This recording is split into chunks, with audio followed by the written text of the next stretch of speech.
Good morning, dear learners. Welcome to teaching learning session of sociology. Today we'll discuss about the social effect of Emile Durkheim.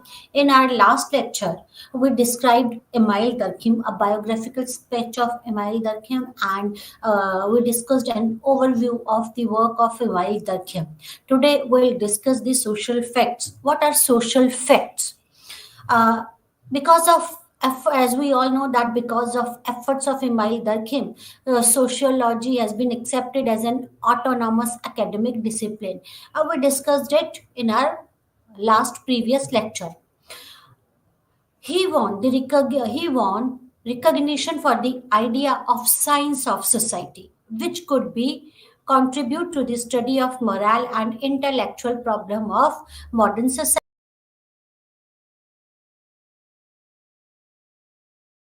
Can study the society scientifically as we can do the physical sciences study, right?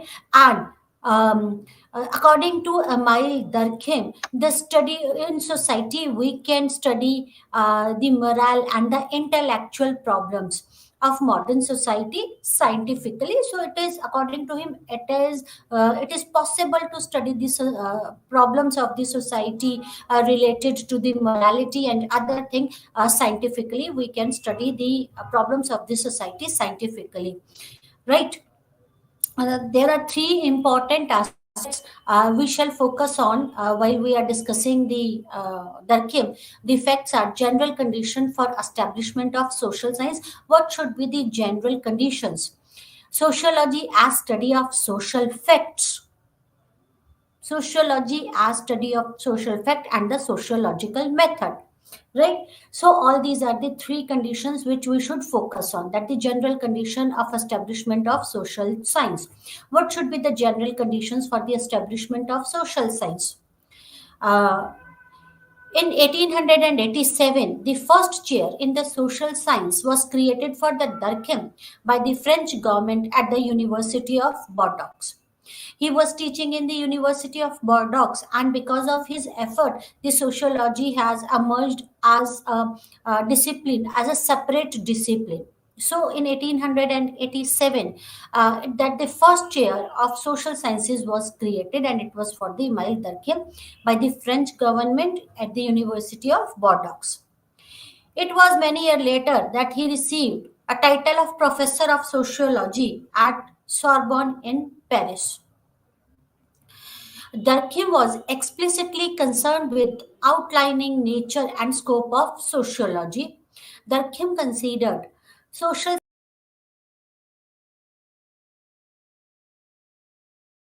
relationship. So, according to him, that sociology is concerned with the human relationship, so it should be different from the social sciences. The method used in the natural sciences could be used in the social sciences as well. It should be different from the natural sciences, but the method we use to study the natural sciences or the physical sciences, those method could be used to study the relationships of the society. That is, we could use those method in social sciences, right? So in 1960, Durkheim laid down the general condition for establishment of social sciences, which also applies to the sociology. So he laid down the general conditions for the establishment of social sciences. What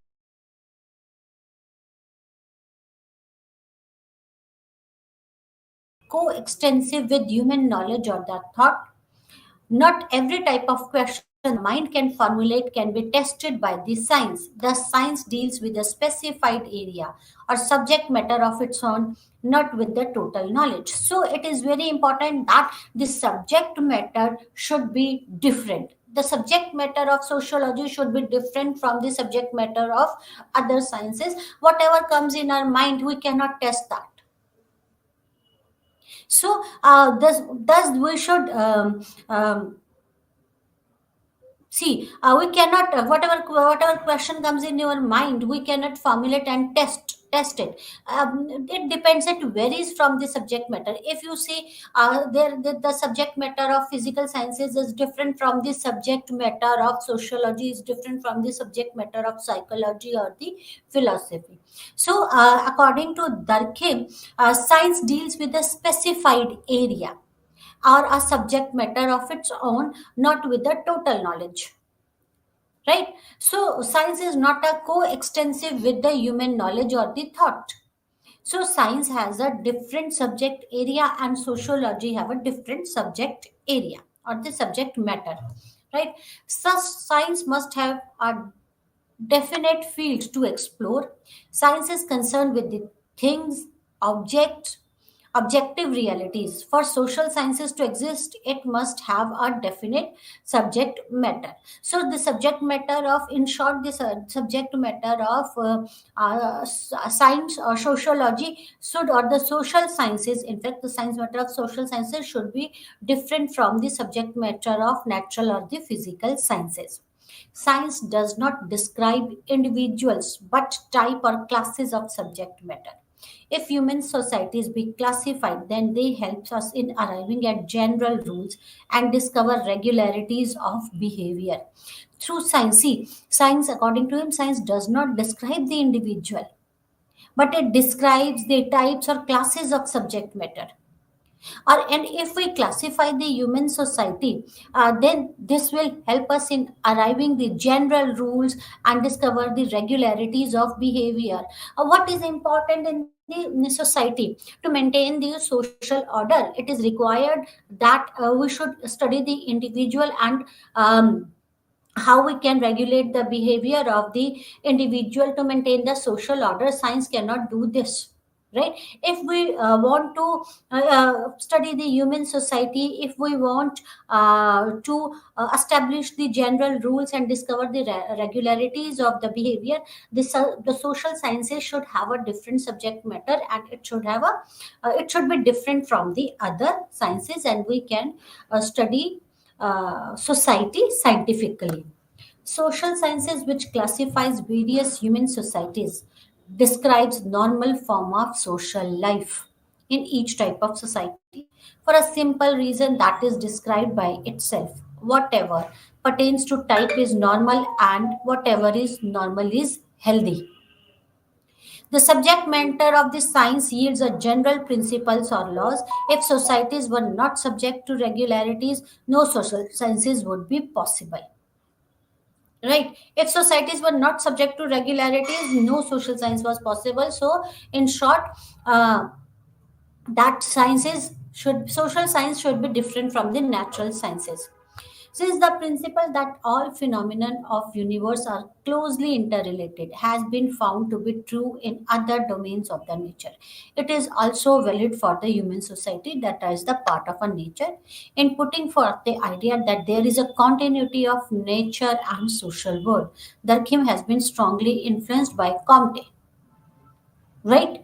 Although he was influenced by Comte that there is an interlinkage between the natural sciences and social sciences, but again, according to him, that the subject matter of social sciences should be different from the subject matter of natural sciences, right?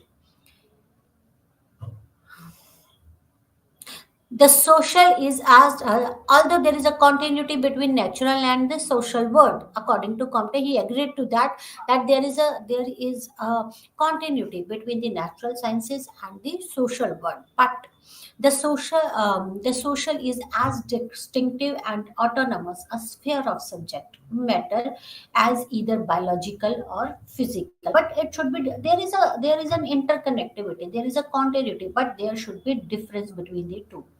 The method of science applicable in the field of natural sciences are valid within the social fields. So we can apply those methods to those methods which we apply for the natural sciences or physical sciences could be applied to study the society or the social sciences.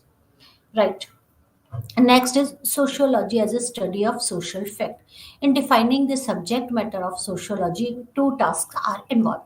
So the first thing on which he emphasized, Durkheim emphasized that the subject matter of social sciences should be different from the subject matter of other subjects, right? And he succeeded in that. right? And while he was defining the subject matter of social sciences or the sociology, two tasks are involved, right? First is defining the total field of study and defining the sort of thing which will be found in this field. That is defining the total field of study. What is the total field of study? This social sciences or sociology will cover what is the total field of study, and defining the sort of things which will be found in this field. What will be the sort of things that will be found in this field of study?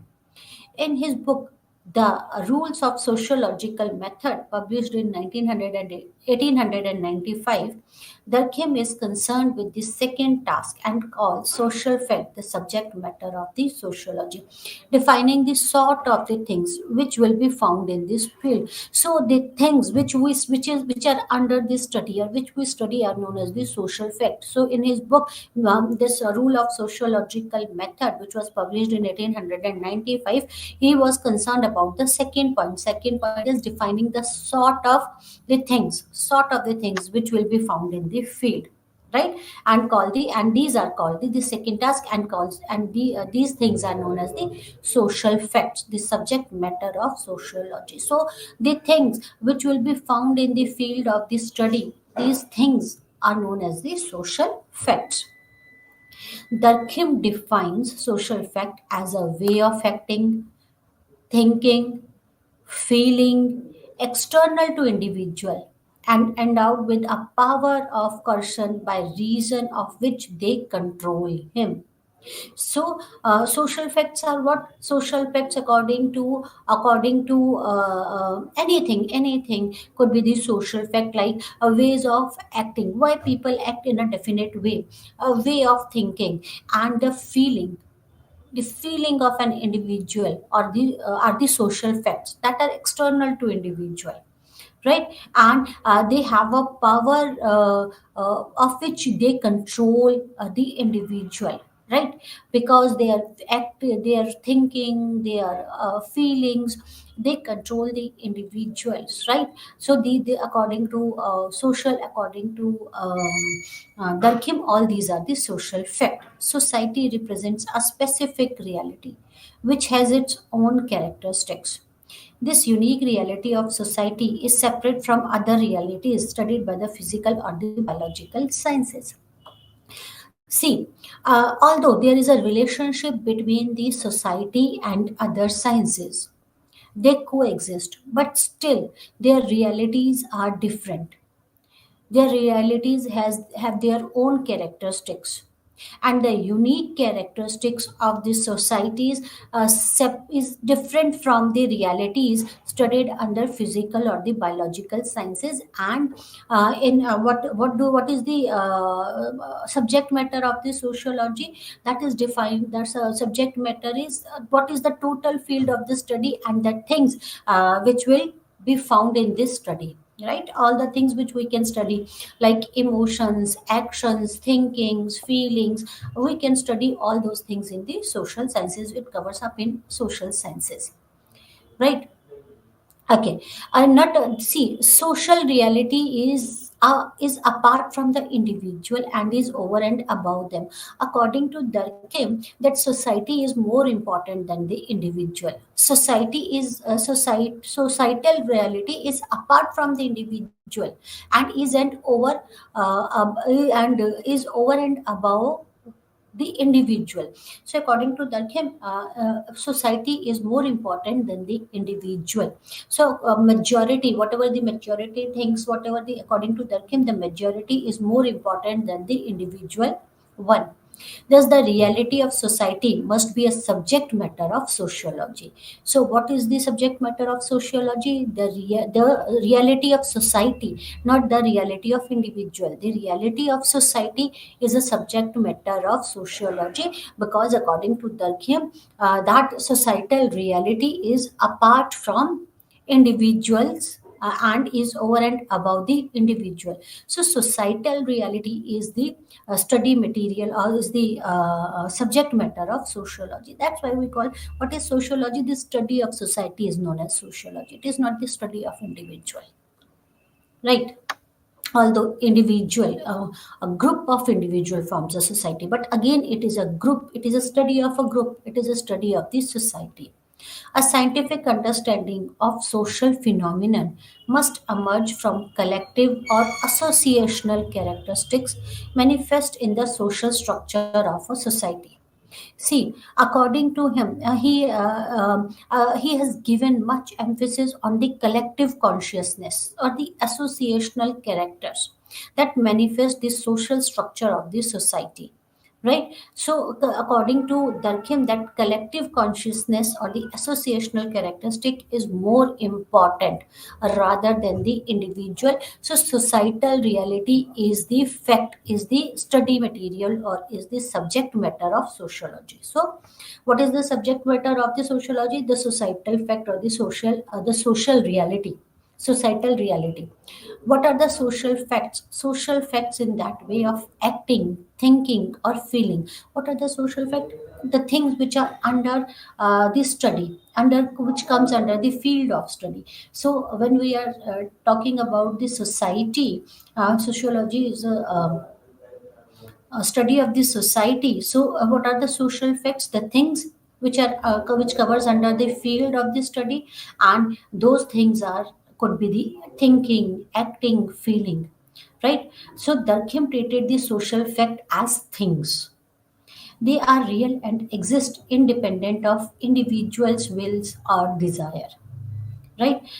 These things are real and exist independent of the individual's will and desire. They are external to individual and capable of external constraint on them.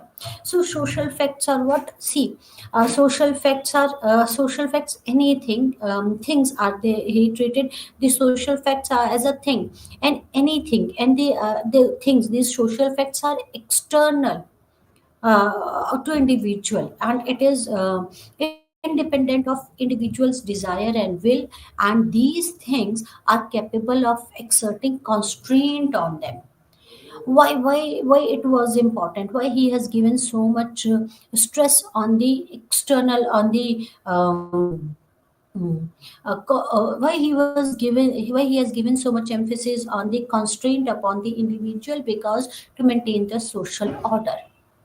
At that time there was much upheaval in the society because of the industrial revolution, because of the scientific revolution, because of the French revolution, because of the commerce revolution. The social order, there was a disturbance in the social order, and the sociologist and intellectual wanted to maintain the social order. At that time the society became individualistic, everyone was thinking about oneself only. So there was much chaos in the society, and they wanted to maintain the social order. And to maintain the social order, they emphasized that society is more important than the individual, and that's why, according to Durkheim, that social facts are the things. He studied the social fact as the things, and these things are external to individual wishes or desires, right, or wills or desires, right? So these external things, these social facts are capable of exerting constraint on the individual so that social order could be maintained, right? So these are the social facts. They are independent of individual manifestation. So these social facts are independent of individual manifestation. What an individual thinks, that is independent of that. The true nature of social fact lies in the collective or associational characteristics inherent in this society. So social facts are what a society, what the majority of people, or what the collective or the associational character, it is a social, these social facts are the collective characteristic or an associational characteristics, what the majority thinks, right? Legal codes, customs, morals, rules, regulations, practices, languages are all social facts. Various institutions, right? We studied about the institution, right? Various institutions like family is an institution, that education system is an institution, marriage is an institution, legal codes, customs, language, rules, religion, right? Beliefs, practices. All these are the social facts. They are independent of individuals' wish or will, and they can pressurize the individual, they can constrain the individual, and all these things depends on the collective consciousness or the associational characteristics. So social facts lies in the collective or associational characteristics. So what the majority thinks, what the majority accept is are the social facts. So it includes the legal codes, customs, morals, values, belief system, right? Practices, languages, and various other types of the institutions are all the social facts. Right? Is this clear? What are the social facts? Social facts, according to Durkheim, the things which we can study under the field of sociology are the social facts, and social facts are different from the individual, are independent from the individual wish or the desire, and they can put constraint on the individual. That is, what are the things which we can study? That is the values, beliefs, a language, right? Various institutions, code of conduct, all these are the social fact. So, type of the social facts, right? The Kim social fact as a line along a continuum, structure or morphological social phenomenon, and institutionalized form of social fact. So a type of social, that is the structure and morphological social phenomenon, and institutionalized form of social fact. What are structural or morphological social phenomenon? They take up the substratum of a collective life, the number and nature of elementary part of which society is composed, the way in which the morphology constitutes are arranged, and the degree to which they are fused together. This category of social facts included the distribution of the population over the surface of territory, the form of dwelling, the nature of communication, etc. So, this is the morphological social phenomenon or the structural social phenomenon, as the name suggests, the morphological social phenomenon, right? The degree they which, that is the morphological phenomenon, is that is how they are, how the majority of people are arranged, and the degree of association with which they are fused together, they are bound, they are binded together, right? These morphological social facts includes the distribution of population over the surface of geographical area, why they are distributed over a certain geographical area, what form of dwelling they are, how they are living, what are their customs, the nature of communication system they have, etc. All these are the morphological this social fact or the phenomenon. And the institutionalized form of social fact, they are more or less general and widely spread in this society. They represent the collective nature of the society as a whole. See, how you are dwelling, right? That is the morphological, that forms the morphology, that is the basic, that is the elementary form of the substrata, right? Elementary form. But when when the institutionalized form of social fact, as the name indicate, institutionalized, you have institutionalized the social fact. These are more or less general and widespread in the society, and majority of people accept this, right? They represents these social fact represents the collective nature of the society as a whole, right? They represent the collective nature of the society. Under this category fall legal and the moral rules, religious dogma, established belief and practices prevalent in this society. So institutionalized form is, there are certain institutions. What are institutions? There are certain rules and regulations which everyone has to follow, which majority follows, which majority form, and everyone has to follow, and these put a constraint on the individual, right? So institutionalized, more or less general, and are widely spread in the society.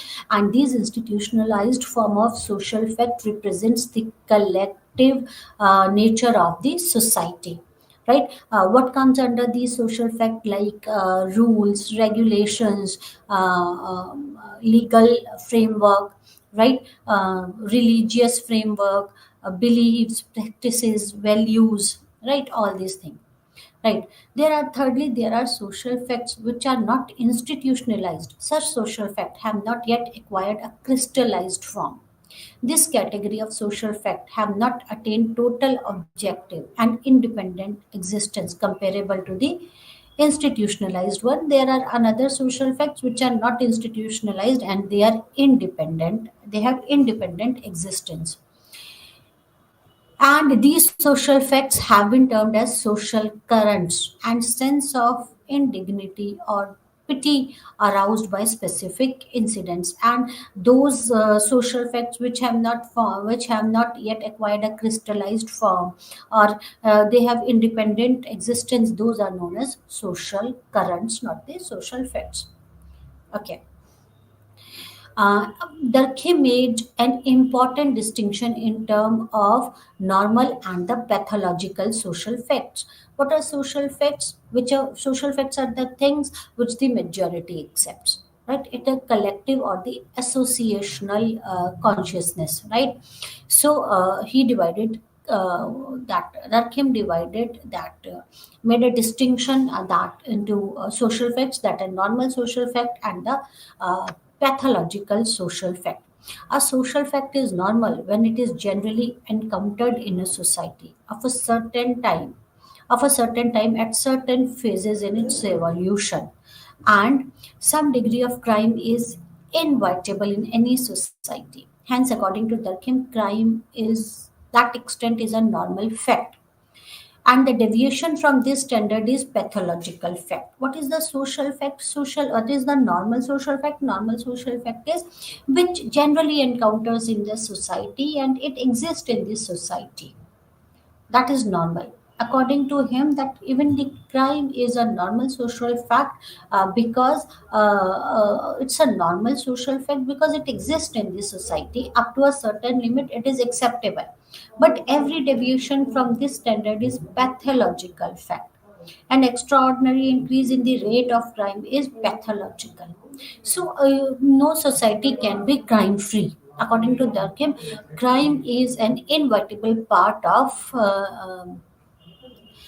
society. So, if it is under the limit, up to a certain limit, even the crime is a normal social fact. But when it deviates from this standard, then it becomes the pathological fact. Right? So, extraordinary increase in the rate of crime is pathological. Right? What are the main characteristics of social fact? Social facts are external, it's not internal, they are external. You can see that those moral values, beliefs, region, religion, legal associations, and other institutionalized forms of social facts, these are external, right? Not internal. Constraints, they put constraint, they constrain the individual. What are the main role of the social fact? To put constraint on the individual to maintain the social order. They are independent, they are not dependent on anything, and general, they are general, generality is there. Social fact exist outside the individual consciousness. Their existence is external to individual. Religious beliefs and practices exist outside and prior to the individual. Social fact exercises a constraint on the individual. Social facts is recognized because it forces itself on the individual. Right? Social fact is that which has more or less general occurrence in the society and also independent of the personal feature of individual. So all these are the social facts. Example: beliefs, feeling, practices of group taken collectively. So social fact is specific, it represents the collective content of social group or society. So what is the social fact? The things which under the study of the field of sociology is social fact, but these things should have a collective consciousness, so it represents the collective content of a social group or the society, right? So social facts form a subject matter of science of sociology. So social, what is the subject matter of the sociology? Social facts. Externality and constraint. Every individual is born into an ongoing society which already has a definite organization or a structure. There are values, norms, beliefs, and practices which an individual finds ready made at the birth and which he learns through the process of socialization. What is socialization? Socialization is process of learning the values, beliefs, right? This process is known as the socialization, right? And the socialization process starts from the birth and ends till death, right? You start learning from the birth and you keep on learning till your death. Since this social phenomenon exists prior to the individual and have an objective reality, they are external to the individual because every individual is born in a society and there are other societal norms which everyone is already following, right? So these social phenomena exist prior to the individual and are external to the individual or have an objective reality, right? So it's an external to an individual, right? Only individual is only a single element within the totality of the relationship which constitutes a society, right? The relationships are not creation of any single individual but are constituted by the multiple interaction of the individual, right?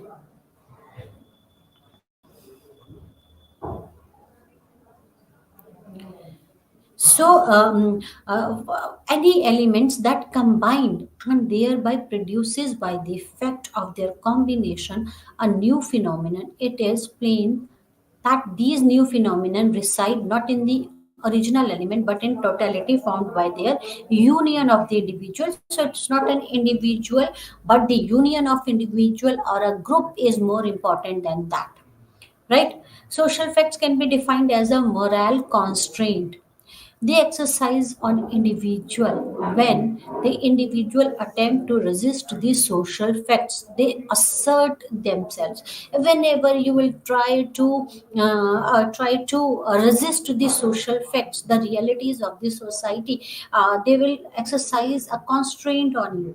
Right, these social facts assert themselves on an individual. Why? To maintain the social order. The assertion may range from mild ridicule to a social isolation and moral and legal sanctions. So it is important. What are the social facts? Social facts are the things which are accepted by a group, by the majority of the people. It depends on the collective consciousness. And individual is more important than the society is more important than the individual. And if an individual tries to resist those social facts or those rules and regulation, then these social facts asserts themselves on the individual to uh, to control that individual. And these assertion, right, may range from a mild ridicule to the social isolation or moral or legal sanctions. This conformity is not so much due to fear of sanction being applied as an acceptance of legitimacy of the fact. Utilitarian viewpoint, which was prevalent during his time, that society could be held together and there would be the greatest happiness if each individual worked in his self-interest. Prior to when the viewpoint which was very prevalent during his time was that individual is more important than the society, and society could be held together when an individual feels important and able to fulfill the needs and wishes. So individual's interest and society's interest do not coincide. For social order, it was necessary for society to exercise some control or pressure over the members. So during his period, the utilitarian viewpoint was that individual is more important than the society. Individual's interest and social interest do not coincide. So it is very important to maintain the social order that social societies society should be important than the individual wish. And to maintain a social order, it was felt that it is important to have some control or pressure over the members or the individuals of the society. So, social fact, according to Durkheim, is collective aspects of beliefs, tendencies, practices of a group that characteristics truly a social phenomenon, right? And this social phenomenon are transmitted through the collective means of socialism. So, as per the Durkheim, social facts are what the total, that is a collective consciousness or the collective aspects of the beliefs or the tendencies or the practices, right, of a group, and that characteristic characterize a truly social phenomenon, because a group believes those values or what should I say, practices, right? And the social phenomenon are transmitted through the collective means of socialization. That is, we transmit these social phenomenon from generation to generation, and how we transmit these phenomenon, that is through socialization. Social facts are external, they are general because they are collective, and they can be imposed on individual of a given society. So, in short, what are the sociological facts? Sociological facts are those things. Sociological facts are the things under the which could be covered under the field of study of social sciences. And in short, what are those things? Those things are the values, beliefs, right? Religious code of conduct and other code of conduct, right? Which a group of people or which the majority of people accept, that is known as the social fact. And social fact is important to maintain the social order, right? It is important to maintain the social order, right? And it is external to the individual because according to Durkheim, society is more important than the individual, right?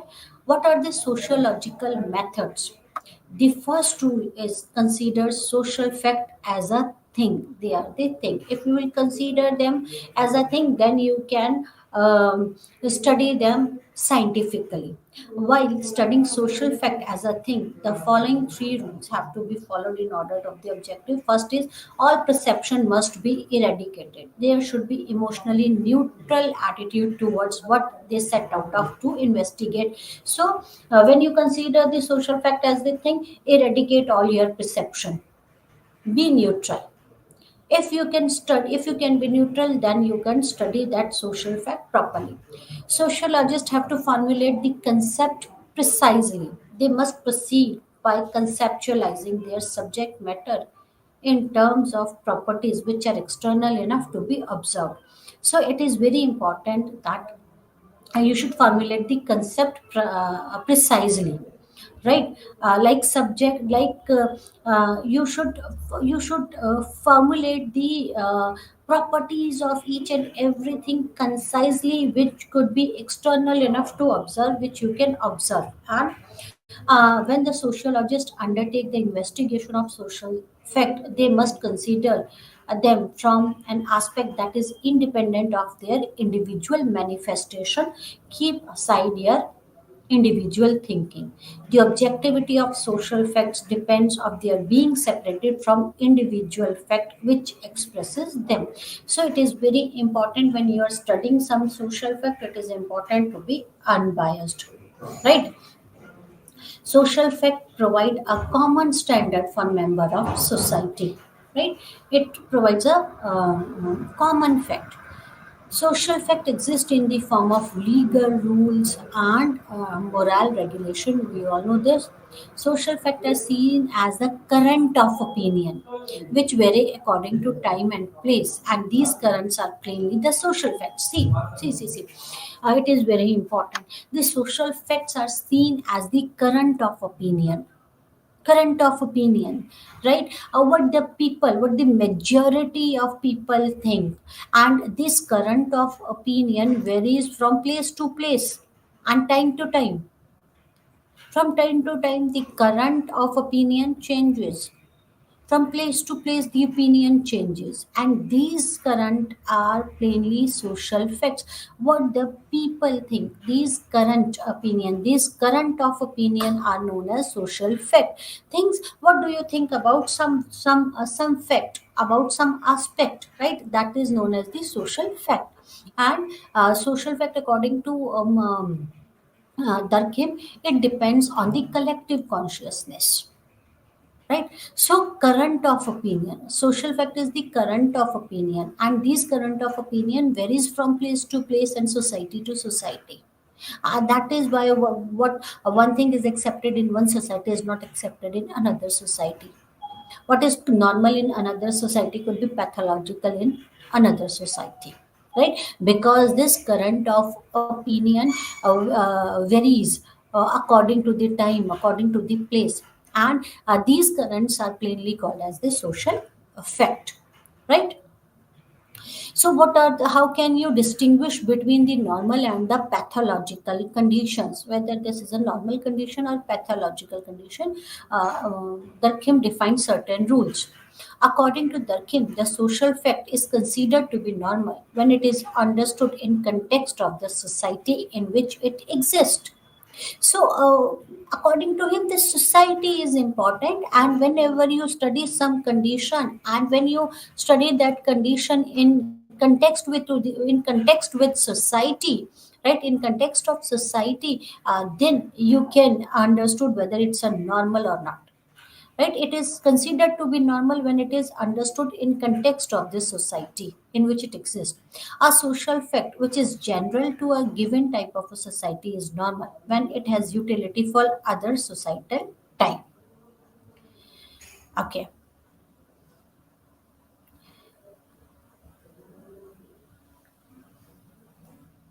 And when what is the pathological condition? The pathological condition is when it deviates from the normal, then that is known as the pathological conditions. Are rules for classification of social type. There have been two opposing conception of collective life among scholars. According to some historian, every society is different from another, and we cannot compare the society. Philosopher hold that all society belongs to the one species, and we can compare this society. So Durkheim takes an intermediary position. He speaks of social species or social types. Classification of society into type is an important step towards the explanation as a problem, and their explanation will differ for each type, right? It is important to define whether the social fact is normal or abnormal, right?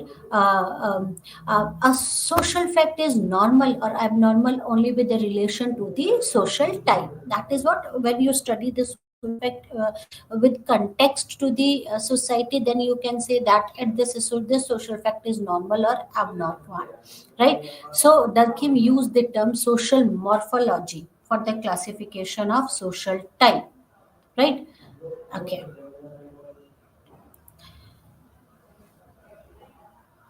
Okay, there are two approaches which may be used to explain the social fact. How can you explain the social fact? The two approaches, the causal approach and the functional approach. Why? The causal fact is concerned with explaining why the social phenomena in the question exist. Why it is so. Right? The functional fact involves establishing the connection between the fact under consideration and the general need of the social organism, and in what this connection consists. So there are the two phenomena, there are the two approaches of the social facts. The first is the causal and the second is the functional. Causal phenomenon gives the answer of why, right? Why the social phenomenon in question exists, what is the reason why it exists, why this social phenomenon exists, right? Why this, why, right? Why to follow the rules, why to follow the institutions and all these things, why these institutions, why that institution is required in this society. And the functional societal fact involve establishing a connection between the fact under consideration and general needs of social organism in what connection consists. And the function is it involves the establishing a connection between the fact under consideration and general need of the social organism. Why it is required is what the why when we get the answer of why, that is the causal fact. But functional social fact is what is the function of that fact, of that social fact, what role that social fact plays in the society. That is the connection between the fact under consideration and the general need of social organism. Right? What is the relation between this? How it is impacting the social organism? Right? So that is the connection between the fact and the general need of the social organism. What type of need this social fact fulfills? Right? So that is the functional social organism. The cause which give rise to a social fact must be identified separate from whatever social function it may fulfill. Now, forms of social solidarity. Durkheim was curious to know the forces which regulate and control the social life. What are those things which control and regulate the social life? And to conceptualize his idea, he established a dichotomy between between segmental and the complex society. Right. So, according to him, it is the solidarity which binds the society together. It is the solidarity which keeps or it is the need which keeps the society together, right? What type of solidarities are found among the? So he divided these. According to him, there are the two type of the society: the simple society and the complex society. So, according to him, what are the characteristics, what are the reasons that which or what are the effects which binds the society together, right? So what type of solidarity exists among the societies, right? What binds the society together? So he got the answer in the form of solidarities. So he discussed the two types of the solidarities: mechanical solidarity and the organic solidarity. Right. So what is mechanical solidarity?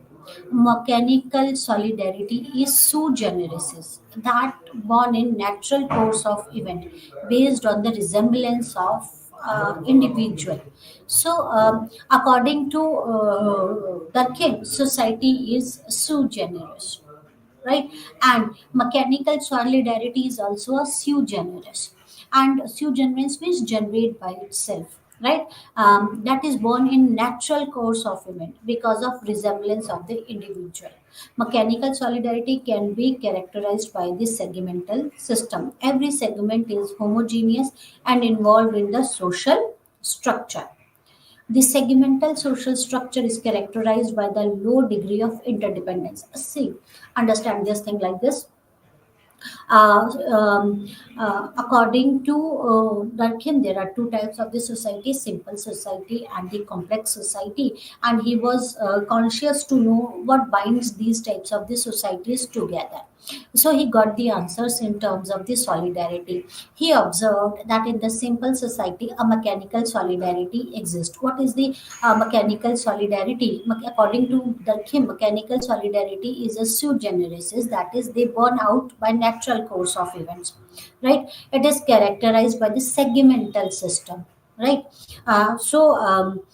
Segment, there are the segment, and each and every segment is homogeneous in social structure. Homogeneous means there is no difference. Every individual possesses a same type of the skill set, right? So there is less interdependence or the low degree of interdependence on each other because they are homogeneous. Their skill sets are different, they are more or less similar or alike, right? So because they are homogeneous, there is less interdependence, right? What occurs in one segment hardly has an effect on the others because they are not interdependent on each other.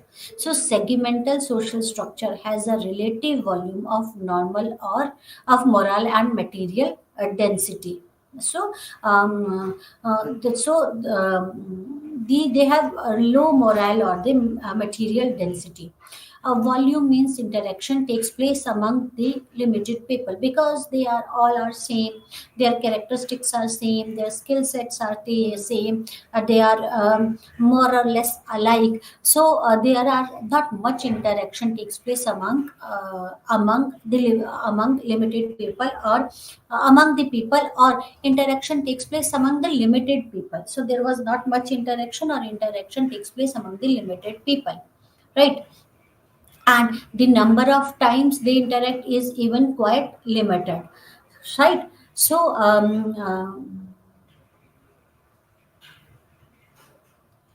because of this less interaction, because of less interaction, right? They have low interdependence, or their interdependence is limited, right? So what form of custom regulate and control the condition of people bind in mechanical solidarity? Because of the low interaction, because they are homogeneous, because they have a similar skill set, because of the less of the interdependence on each other, that Kim was conscious to know, see, what are the condition which binds the people together, right? Or what are the conditions? So Durkheim answered this through the collective consciousness. It is the collective consciousness which binds the people together. The homogeneity of experience leads to the collective consciousness. Collective consciousness, what the people think together, their thinking are alike. And why what is the collective consciousness, from where it comes? That the homogeneity of experience leads to the collective consciousness, because they are homogeneous and their experiences are more or less same. So homogeneity of experience leads to the collective consciousness, and this give rise to a common beliefs and the practices. Because of the homogeneous experiences, and these homogeneous experiences give rise to the collective consciousness, and this leads to the collective consciousness, and these collective consciousness give rise to the common beliefs and the practices. What are the common beliefs and the practices, right? Custom law protect the group. The nature of law in this is collective. A wrongdoer is punished by the collectivity. Penal or repressive law is an indicator of mechanical solidarity. So, because there is an homogeneity, because of less of interaction, because of less of interdependence, what bind together is their homogeneous type of experiences, and this homogeneous type of experiences leads to the collective consciousness, and this collective consciousness, right? And these collective consciousness. Leads to the collective laws or beliefs, and these, right? So this leads to the this give rise to the common beliefs and the practices, and this forms the laws. Customs and laws are formed by the group, right? Then the nature of law is thus collective, and if someone try to deviate from that, right, they punish them. Then there is a penal punishment, or the repressive law is there in mechanical solidarity. Penal punishment or repressive law. A wrong against a group is punished. Punishment is given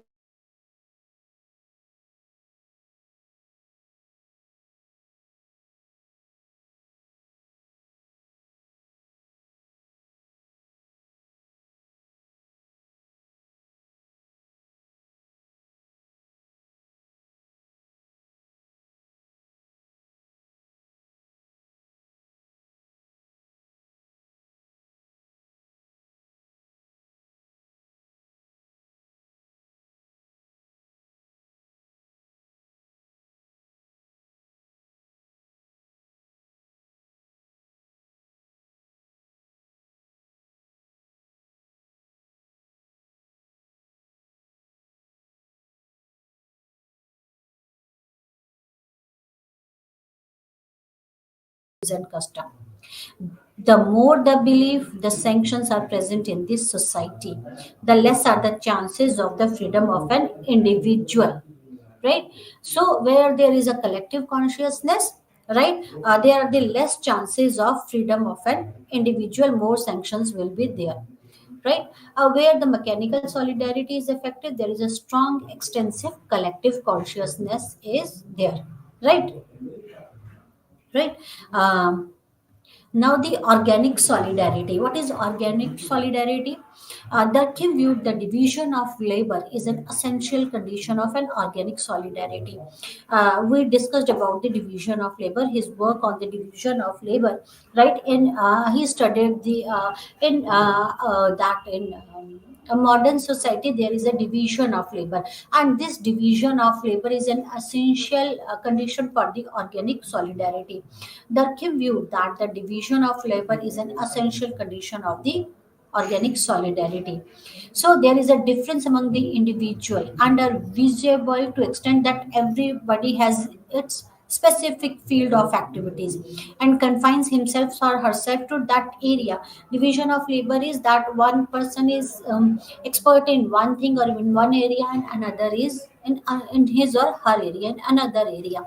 So they are confined to their areas or fields of activities, and the individuals conscious is distinct from the collective consciousness. Their consensus is different. The individual consensus is different from could be different from the collective consensus. Organized social structure is thus characterized by the degree of interdependence, and organized social structure has relatively high volume because each and everyone, because there is a division of a labor in the modern society and everyone is confined to the one specific area, and there is an interdependence on each other. There is a high volume of interdependence on each other. Everyone depends on the another to fulfill their needs, their another needs in of needs of another areas, right? So when because of this interdependence, there is a high degree of interdependence, and because of this high degree of interdependence, there is a high level of interaction among them. And in the organic solidarity, right, or in the modern society, that there is a that individual consciousness or consensus is different from the societal or the group's consensus. And the law in the modern society is restitutive type of the law, not the repressive. Repressive is when you try to find repress someone, suppress someone, so that no one could think to deviate from the societal norms. But in restitutive laws, you try to bring changes, or you try to you give a chance to an individual to be a better person, right? So a law is restitutive type of a law is there. Law with the sanction of restitutive or cooperative nature work as index of the organic solidarity. The index consists of civil, commercial, procedural, administrative, and the constitutional laws, which has been abstracted from the penal rules found in the less advanced society, right? So organic solidarity, mechanical solidarity is based on the collective consciousness and is found in the simple type of this society, where there is a less interdependence, where the people are homogeneous type, their skill sets are homogeneous, and see they are homogeneous. There is less interdependence, there is less interaction, and what bind them is their collective consciousness, that is their common beliefs. And from where does this common beliefs comes? Because of their common experiences. Because of their common experiences, they are established the common beliefs, and these common beliefs bind them together, right? So there is organic solidarity in simple type of the society, sorry, mechanical solidarity in simple type of the society, and organic solidarity in the complex type of the society or the modern society, because division of labor is one of the basis of the organic solidarity. Because of the division of labor, people are interdependent on each other, people depend on each other, right? There is an interdependency. Because of interdependency, there are interaction among the people. The volume and the density of interaction is higher, and the individual will or the consciousness is different from the societal consciousness, right? So in organic solidarity, they what bind together, the interdependence binds the people together, right? So because everyone is dependent on other, this solidarity, this dependence binds them together. So the law is, in modern society, it is recitative type of the law, and in organic, so in mechanical society, or in this same in simple society, it is what type of law is there? It is penal, a repressive type of a law, right? So social facts, we discussed about the social facts. Like, what is the social fact? Social facts are nothing but the things which we can, which comes under the field of study of the sociology. These are known as the social facts, right? Social fact, according to Durkheim, society is more important than the individual. Various institutions, various beliefs, various rules, various laws, all these are the social facts.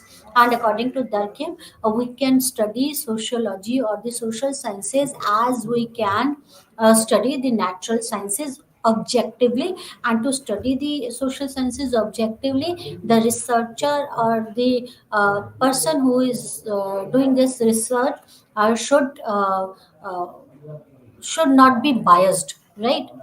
Should be free from the biased, and then he can study the then the researcher can study the social facts, and we can study the society normally like any other society, right? So today we discussed about the social facts, right? That's all for today. Thank you very much. Namaskar.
మీ అందరికీ శుభోదయం.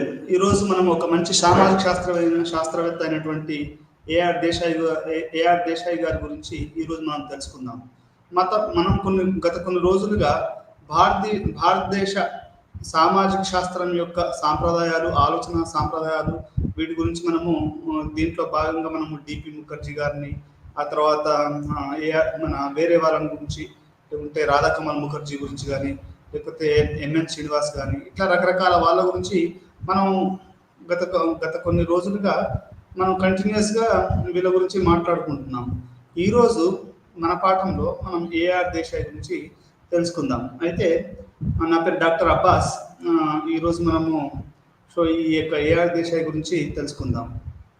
అయితే ఇక్కడ మనం అర్థం చేసుకోవాల్సిన విషయం ఏంటి అంటే, అసలు మార్క్సిజము ఏఆర్ దేశాయ్కు మిగతా వాళ్ళకి గల తేడా ఏంటి, మార్క్సిజంని ఏఆర్ దేశాయ్ ఏ రకంగా అవలంబించాడు, భారతదేశాన్ని అర్థం చేసుకోవాలంటే రకరకాల వాళ్ళు రకరకాల ప్రయత్నాలు చేయడం అనేది జరిగింది. ఒక సమాజాన్ని చదవాలి అంటే మీకు ఫంక్షనలిజం ఉంటుంది, మార్క్సిజం ఉంటుంది, ఫెమినిజం ఉంటుంది, దళితిజం ఉంటుంది, బహుజనవాదం ఉంటుంది, కాన్స్టిట్యూషనలిజం ఉంటుంది. ఆ తర్వాత మీకు ఏంటంటే రకరకాలైనటువంటి వాదాలు ఉంటాయి. అయితే ఇక్కడ మనం ఏఆర్ దేశాయ్ గారిని కనుక మనం చూస్తే, ఆయనే మార్క్సిస్ట్ కోణాన్ని, భారతదేశాన్ని అర్థం చేసుకోవడానికి ఆయనే ప్రయత్నం చేశారని మనం చెప్పొచ్చు. ఎట్లా అంటే మార్క్సిజం అంటే ఏంటి అనేది మనం కూడా కొంచెం బ్రీఫ్గా తెలుసుకుందాం. అదేంటి అంటే గతితార్కిక భౌతికవాదము, లేకపోతే చారిత్రాత్మక భౌతికవాదాన్ని, ఈ రెండింటిని కూడా చూసి ఆయన భారతదేశాన్ని అనలైజ్ చేయడం అనేది ఏఆర్ దేశాయ్ గారు చేశారు. అంటే గతితార్కిక భౌతికవాదం అంటే ఏంటి, లేకుంటే చారిత్రాత్మక భౌతికవాదం అంటే ఏంటి అనేది కూడా మనం ఇక్కడ అర్థం చేసుకోవాలి. చరిత్రను మనం చాలా లోతుగా అధ్యయనం చేసి, అది ఒక రాజులు కాదు, రాములు కాదు, ఇది ఒక గతితార్కిక భౌతికవాదం.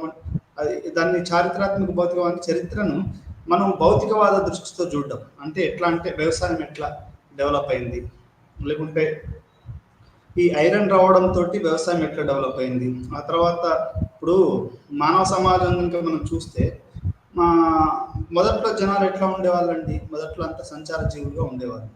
ఈ సంచార జీవులుగా ఉండేవాళ్ళు ఎందుకు తర్వాత హ్యూమన్ సెటిల్మెంట్ వచ్చింది అంటే, ఎప్పుడైతే ఈ ఐరన్ని ఇన్వెన్షన్ చేశారో అప్పుడు మనకు సెటిల్డ్ అగ్రికల్చర్ అనేది రావడం జరిగింది. ఆ సెటిల్డ్ అగ్రికల్చర్ తోటి ఏమైంది, సర్ప్లస్ వాల్యూ అనేది రావడం జరిగింది. అంటే ఇప్పుడు ఒక 10 ఎకరాల భూమి ఉందనుకోండి, ఈ 10 ఎకరాల భూమిలో ఒక సెటిల్డ్ అగ్రికల్చర్లో ఐరన్ వల్ల, రకరకాల వల్ల ఉపయోగించడం వల్ల మనకి ఏమైంది అంటే ఉత్పత్తి అనేది పెరగడం జరిగింది. ఇప్పుడు 10 ఎకరాల భూమి అనేది ఒక 100 మంది సరిపోతే, అది నీకు అక్కడ 100 మంది కంటే తక్కువ ఉన్నారనుకోండి, అప్పుడు ఆ మిగులు విలువ ఎవరి దగ్గర ఉంటుందండి? ఈ మిగులు విలువ ఎవరి దగ్గర అయితే ఉంటారో వాళ్ళని భూస్వాములు అన్నారు. ఈ రకంగా అది ఆ తర్వాత ఎప్పుడైతే పెట్టుబడిదారి విధానం అంటే మెషిన్ వచ్చిందో, అంటే క్యాపిటలిస్ట్ ఫార్మ్ ఆఫ్ అగ్రికల్చర్ వచ్చిందో, ఈ క్యాపిటలిస్ట్ ఫార్మ్ ఆఫ్ అగ్రికల్చర్లో మనకు మిషనరీ, ఆ తర్వాత హెచ్వై సీడ్స్, ఇవన్నీ కూడా కలపడం వల్ల ఏమైందంటే అగ్రికల్చర్లో ఒక పెను విప్లవం అనేది జరిగింది. అంటే క్యాపిటలిజం కూడా అగ్రికల్చర్ ఏం చేసిందంటే, ఎందుకు మనం అగ్రికల్చర్ గురించే మాట్లాడుకోవాలి, పిజెంట్స్ గురించే మాట్లాడుకోవాలి అంటే, భారతదేశం అనేది వ్యవసాయం అనేది వెన్నుముక. మీరు హైదరాబాద్ తీసుకొని ఇంకా ఏదో మాట్లాడతారు, సిటీ అంటారు, అది ఇవి మాట్లాడతారు, పెద్ద గొప్పలు మాట్లాడుకుంటారు. కానీ వాస్తవంగా చూస్తే భారతదేశం కానీ, పాకిస్తాన్ కానీ, సౌత్ ఏషియా కానీ, ఇవన్నీ కూడా అగ్రికల్చర్ అనేది వెన్నుముకగా ఉందని మనం అర్థం చేసుకోవాలి. ఈ అగ్రికల్చర్ని ఎట్లా అర్థం చేసుకోవాలనే దాంట్లో భాగంగా, అంటే భారతదేశాన్ని అర్థం చేసుకోవాలంటే అగ్రికల్చర్ని అర్థం చేసుకోవాలి, భారతదేశాన్ని అర్థం చేసుకోవాలంటే కుల వ్యవస్థను అర్థం చేసుకోవాలి, భారతదేశాన్ని అర్థం చేసుకోవాలంటే ఇక్కడ ఉన్నటువంటి వర్గ వ్యవస్థను అర్థం చేసుకోవాలి, భారతదేశాన్ని అర్థం చేసుకోవాలంటే ఇక్కడ రాజులు, రాములు, మధ్యతరగతి, దళితులు, గిరిజనులు, మైనారిటీస్, వీళ్ళ గురించి అర్థం చేసుకోవాలి. ఇవన్నీ ఉన్న ఈ పరిస్థితులలో మనం చారిత్రాత్మక భౌతికవాదం ఏంటంటే, చరిత్రను ఒక హిందూ, ముస్లిం, క్రిస్టియన్, లేకుంటే ఇంకా రకరకాల ఈ యొక్క కోణాల నుంచి కాకుండా ఒక భౌతికవాద దృష్టితో చూడడం జరగాలి. అంటే ఏంటి అంటే ప్రపంచానికి నాకు తెలిసి అంటే కార్ల్ మార్క్స్ ఇచ్చినటువంటి గొప్ప సిద్ధాంతం ఏదైతే ఉందంటే అది చారిత్రాత్మక భౌతికవాదం మరియు హిస్టారికల్ మెటీరియలిజం. అంటే ఇంకోటేమో గత్తార్కిక భౌతికవాదం. అంటే గతి అంటే ఒక టైం అనేది ఎట్లా అన్వైండ్ అవుతుంది అనేది మనం తెలుసుకోవాలి అంటే అది గతితార్కిక భౌతికవాదం, ఆ చారిత్రాత్మక భౌతికవాదాలతో మనం చరిత్రను అర్థం చేసుకోవాల్సి ఉంటుంది. అయితే భారతదేశ చరిత్రను కనుక చూస్తే ఇప్పుడు ప్రీ బ్రిటిష్ ఇండియాలో ఎట్లా ఉండేది ఇండియా అంటే మన ఏఆర్ దేశాయ్ ప్రకారము ఇప్పుడు ఒక ఊరు ఉంది అనుకోండి, మాలాంటి ఊరు ఉంది దీక్షగుండ ఊర్లో. మీరు 18వ శతాబ్దంలో 16వ శతాబ్దంలో మా ఊర్లో కాకతీయులు ఇదేంటి టెంపుల్ని కట్టారు. ఆ టైంలో మా ఊరు ఎట్లా ఉండేదంటే ప్రైవేట్ క్యాపిటల్ అంటూ private ownership of the land అనేది లేకపోయేది. అంటే ఒక గ్రామంలో ఉన్న భూమి మొత్తం ఆ విలేజ్కి సంబంధించింది. ఎప్పుడైతే భారతదేశంలోకి కలోనలిజం వచ్చిందో, కలోనలిజం అంటే బ్రిటిష్ వాళ్ళు వచ్చారు, అప్పుడు ఏం చేశారు అంటే వాళ్ళు ఈ యొక్క ఎప్పుడైతే వాళ్ళకు రెవెన్యూ రావడానికి గాను ఈ ల్యాండ్ని ప్రైవేట్ కార్నివాలిస్ వాడు ఏం చేశాడు అంటే right to own the land అనే చట్టాన్ని తీసుకొచ్చాడు. దాంతో వ్యక్తికి వ్యక్తిగతంగా ఆస్తి ఉండడం అనేది కార్నివాలిస్ బ్రిటిష్ విధానంతో మొదలైంది చెప్పొచ్చు. ఇది మనం చరిత్రలోకి వెళ్తే చరిత్ర సత్యాలు ఎట్లా ఉంటాయంటే ఒక్కొక్క కోణంలో ఒక్కొక్కరు ఒక్కొక్క దశలో ఒక్కొక్క రకంగా చేశారని మనకు అర్థమవుతుంది. అంటే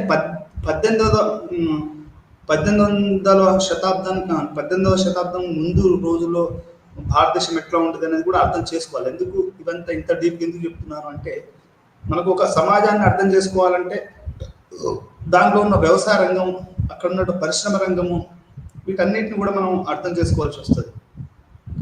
మరీ ముఖ్యంగా మన భారతదేశం అనేది ఒక అగ్రికల్చర్ కంట్రీ కాబట్టి ఇక్కడ వ్యవసాయ విధానం ఎట్లా ఉండేది, పూర్ ఎట్లా ఉండేవాళ్ళు, మధ్యతరగతి ఎట్లా ఉండేవాళ్ళు, ల్యాండ్ లార్డిజం ఎట్లా ఉండేది, ఆబ్సెంటీ ల్యాండ్ లార్డిజం ఎట్లా ఉండేది, అసలు వ్యవసాయం అనేది సోషలిస్ట్ ఉండాలనా లేకుంటే క్యాపిటలిస్ట్గా ఉండాలా. దీంట్లో రుద్ర మోహంతి, అశోక్ రుద్ర అని వీళ్ళ మధ్యలో డిబేట్ ఎట్లా జరిగింది అంటే ఈ యొక్క ఎవరు ఉత్సా పట్నాయక్ మరియు రుద్ర మోహంతి వీళ్ళిద్దరి మధ్యలో ఒక 10 సంవత్సరాల పాటు ఈపీడబ్ల్యూలో డిబేట్ జరిగింది. దేని మీద అంటే అగ్రికల్చర్లో క్యాపిటలిజం అనేది ఏ రకంగా డెవలప్ అయిందని. ఈ రకంగా మనకేంటి అంటే భారతదేశాన్ని అర్థం చేసుకోవాలంటే అగ్రికల్చర్ని అర్థం చేసుకోవాలి, అగ్రికల్చర్ని అర్థం చేసుకోవాలంటే చరిత్రను అర్థం చేసుకోవాలి, చరిత్రలో అనేది వ్యవసాయం అనేది ఏ రకంగా మారింది, ఎక్కువ గ్రామాల భారతదేశంలో అది ఏ రకంగా మారింది, 70% జనాభా దేని మీద ఆధారపడి ఉన్నదో అది ఎట్లా మారింది అని తెలుసుకోవడానికి మనం చరిత్ర కోణాలలో కూడా పోవాల్సి ఉంటుంది. ఆ రకంగా చరిత్ర లోపలికి పోతే మనకు 18వ శతాబ్దం ముందులో భారతదేశ గ్రామీణ ప్రాంతాలు అనేటివి సెల్ఫ్ సఫిషియెంట్. అంటే బ్రిటిషర్స్ రాకముందు ఇంక్లూడింగ్ మొఘలుల టైంలో కూడా మీకు ప్రైవేట్ ఓనర్షిప్ అనేది private ownership of the land అనేది లేదు. అది ఎప్పుడు మొదలైంది అంటే ఈ యొక్క బ్రిటిష్ వాళ్ళ రాకతోటే ప్రైవేట్ ల్యాండ్ లార్డిజం అనేది వచ్చింది, అంతకుముందు లేదు. అది మనం అర్థం చేసుకోవాలి. ఎందుకు మనం అర్థం చేసుకోవాలంటే ఎప్పుడైతే ఈ ప్రైవేట్ ప్రాపర్టీ అనేది వచ్చిందో లేకుంటే ఎప్పుడైతే individual ownership of the land వచ్చిందో అప్పుడు భారతదేశం లేదు ప్రపంచ గమనం మొత్తం మారిపోయిందని చెప్పొచ్చు.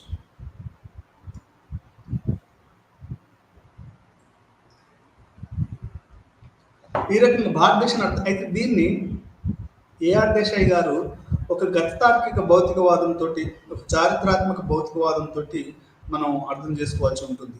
ఇంతకుముందు కూడా రాజులు భారతదేశాన్ని నిండే రాజులు వాళ్ళకు సొంతంగా భూములు అంటే ఉండకపోయేదండి.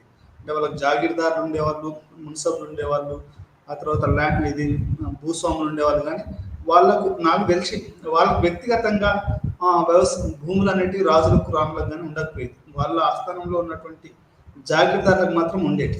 అంటే ఏఆర్ దేశాయ్ గారు ఇంత క్లిష్టమైనటువంటి భారతదేశ చరిత్రను ఒక కమ్యూనిస్టు దృక్పథంతో చదవడం జరిగింది. అంటే చారిత్రాత్మక భౌతికవాదం అంటే ఏంటి అంటే చరిత్రను అధ్యయనము భౌతికవాద దృష్టితో చేయడాన్నే చారిత్రాత్మక భౌతికవాదం అంటారు. అంటే భౌతిక భూమి, నీళ్లు, సంపద ఇవన్నీ ఎవరి దగ్గర ఉన్నాయి, అవి ఎవరి చేతులలో ఉన్నాయి అనేది అర్థం చేసుకోవడమే భౌతికవాద దృష్టితోటి మనం చరిత్రను అర్థం చేసుకోవడం. ఉదాహరణకి రెడ్డీస్ ఉన్నారు, కమ్మాస్ ఉన్నారు, లేకుంటే బ్రాహ్మిన్స్ ఉన్నారు. ఈ బ్రాహ్మిన్స్ దగ్గరనే ఎక్కువగా ల్యాండ్ ఉండేది. ఇప్పుడు పివి నరసింహారావు గారి గురించి మీరు తీసుకున్నారు అనుకోండి, ఆయనే నిజాం టైంలో వాళ్ళ కుటుంబం అనేది ఒక భూస్వామ్య కుటుంబం. ఆయన ప్రధానమంత్రిగా ఉన్నప్పుడు కూడా ఆయన భూముల్ని నక్సలైట్లు జెండా బాతేసేసి ఆయన భూముల్ని తీసుకోవడం అనేది జరిగింది. అంటే ఎందుకు చెప్తున్నాను అంటే, ఇది మనం చారిత్రాత్మక భౌతికవాదంతో చరిత్రను చూడవలసి ఉంటుంది. అంటే భూమి ఎవరి దగ్గర ఉంది, సంపద ఎవరి దగ్గర ఉన్నది, డబ్బులు ఎవరి దగ్గర ఉన్నాయి, నీళ్ళు ఎవరి దగ్గర ఉన్నాయి, నిధులు ఎవరి దగ్గర ఉన్నాయి, ఆ తర్వాత ఉద్యోగస్తులుగా ఎవరున్నారు, ఆ తర్వాత ల్యాండ్, లేబర్, క్యాపిటల్ అంటే మూలధనం ఎవరి దగ్గర ఉంది, దీన్ని ఎవరి దగ్గర ఉందో అని చూడడము, దాని ద్వారా చరిత్రను అర్థం చేసుకోవడాన్ని మనము చారిత్రాత్మక భౌతికవాదం అంటారు. గతార్కిక భౌతికవాదం అంటే అది ఏంటి అంటే, మనకు అంటే సమాజము ఎట్లా అభివృద్ధి చెందుతుంది, అంటే ఒక దశ నుంచి ఇంకొక దశకి ఎట్లా మారింది అనేది గతార్కిక భౌతికవాదం. అంటే ఇప్పుడు మనకు ఏన్షియంట్ టైం ఉంది. మనం ఆదిమ మానవుడు గుహలలో ఉండేవాడు, అతను జంతువులు వేటాడి చేసేవాడు. ఎప్పుడైతే మనిషికి ప్రకృతికి మరి జరిగే ఒక సంఘర్షణ ఉంటుందో, ఆ సంఘర్షణలోంచి చరిత్ర ఎట్లా పుట్టుకొచ్చింది అనేది గతితార్కిక భౌతికవాదం. మనకు ఏన్షియంట్ టైం నుంచి మిడివల్ టైంకి రావడానికి గల ప్రధాన కారణం ఏంటంటే ఇనుమును ఇన్వెన్షన్ చేయడం అనేది మనం అర్థం చేసుకోవాల్సినటువంటి విషయం. ఎప్పుడైతే ఇనుము కనుక్కున్నారో, ఆ తర్వాత సెటిల్డ్ అగ్రికల్చర్ వచ్చిందో, అప్పటి నుంచి మళ్ళీ ఏమైంది అంటే ఒక పెట్టుబడిదారి విధానానికి, ఒక ఫ్యూడలిజానికి అనేది దారితీసింది. ఎప్పుడైతే ఈ ఫ్యూడలిజంలో ఈ యొక్క ఒక్కరు ఎక్కువగా భూమిని కలిగి ఉండడం, అవంతా దాన్ని ఫ్యూడలిజం అంటారు. అందుకనే భారతదేశాన్ని ఏమంటారు అంటే semi feudal, semi capitalist country అంటారు. ఇప్పటికి కూడా భారతదేశాన్ని సెమీ ఫ్యూడల్, సెమీ క్యాపిటలిస్ట్ అంటారు. మీకు ఒక ఉదాహరణ చెప్పేసి మనం కొంచెం ముందుకు వెళ్దాం. అంటే చరిత్రను అర్థం చేసుకోవడాన్ని కానీ, లేకుంటే మన చారిత్రాత్మక భౌతికవాద దృష్టితో మనం సమాజాన్ని అర్థం చేసుకోవడం అనేది ఎట్లా ఉంటుందో మీకు అర్థం చెప్పడానికి ఇదంతా నేను చెప్పవలసి వస్తుంది. ఒక ఉదాహరణ చెప్పేసేసి నేను మళ్ళీ పాఠంలోకి వెళ్దాం. ఎట్లా అంటే ఒక ఉదాహరణ ఏంటంటే, ఈ మధ్యలో మీరందరికీ తెలుసు, పంజాబ్లో వాళ్ళు రైతులు మొత్తం కూడా వాళ్ళు నూతన వ్యవసాయ చట్టాలకు వ్యతిరేకంగా ఢిల్లీలో పెద్ద ఎత్తున చేయడం వల్ల 1000 మంది చనిపోవడం అనేది జరిగింది. అంటే దాని అర్థం ఏంటండి? దాని అర్థం ఏంటంటే, భారతీయ పాలకులు లేకుంటే పెట్టుబడిదారి విధానం వీళ్ళు ఏమంటారు, రైతుకు గిట్టుబాటు ధర కావాలి అంటే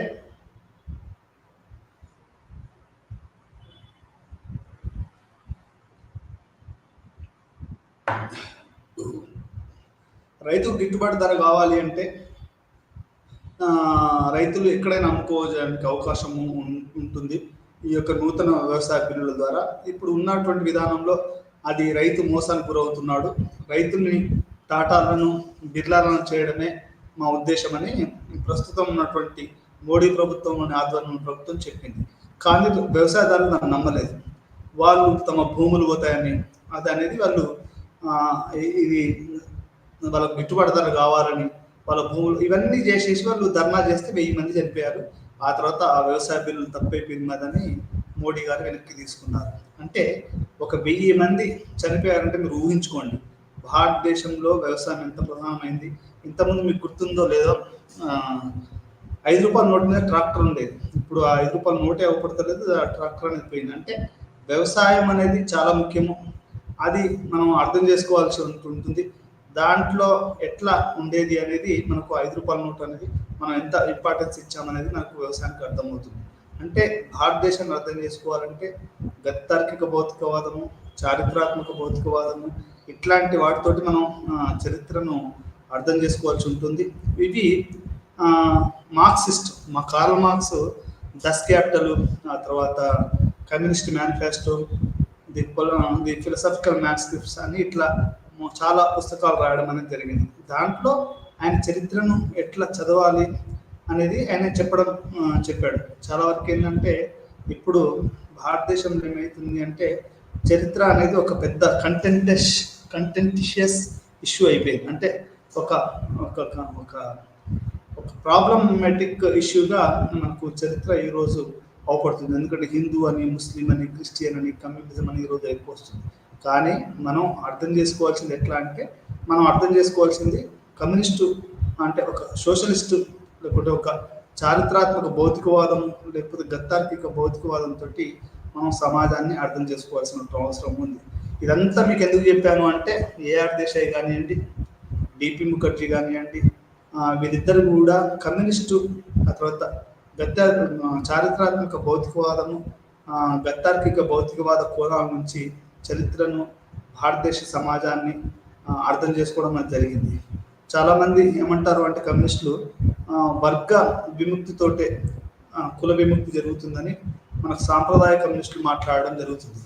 అంటే సాంప్రదాయ ఇప్పుడు భూమి, భుక్తి, ఉద్యోగాలు, కార్మికుల వేతనాలు, ఒక సౌకర్యకరమైన జీవితం, ఇవన్నీ కూడా ఒక ఒక కులాన్ని పెద్దగా అణచివేయచ్చు కులాన్ని అని సాంప్రదాయ మార్క్సిస్టులు చెప్తారు. కానీ మన కులం అనేది చాలా చాలా ముఖ్యము.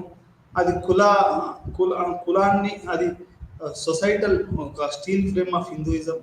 నువ్వు వర్గపోరుతోటి వర్గ విముక్తితోటి కుల విముక్తి జరగదు అనేది కొంతమంది కులవాదులు, అంబేద్కర్ లాంటి వాళ్ళు చెప్పేది ఏంటి అంటే, ఈ యొక్క భారతదేశం అనేది ఒక కుల సమాజము, ఇది కమ్యూనిస్టు మార్క్సిస్టు అనేది ఒక వర్గ విముక్తి అనేది అది కొంతమందికే జరుగుతుంది, కానీ ఇది కుల విముక్తికి దారి తీయదు అనేది మనకు అంబేద్కర్ గారు కానివ్వండి, పూలే గారు కానివ్వండి, ఈ యొక్క ఒక వర్గం ఉంది, బహుజన వర్గం అని చెప్పొచ్చు.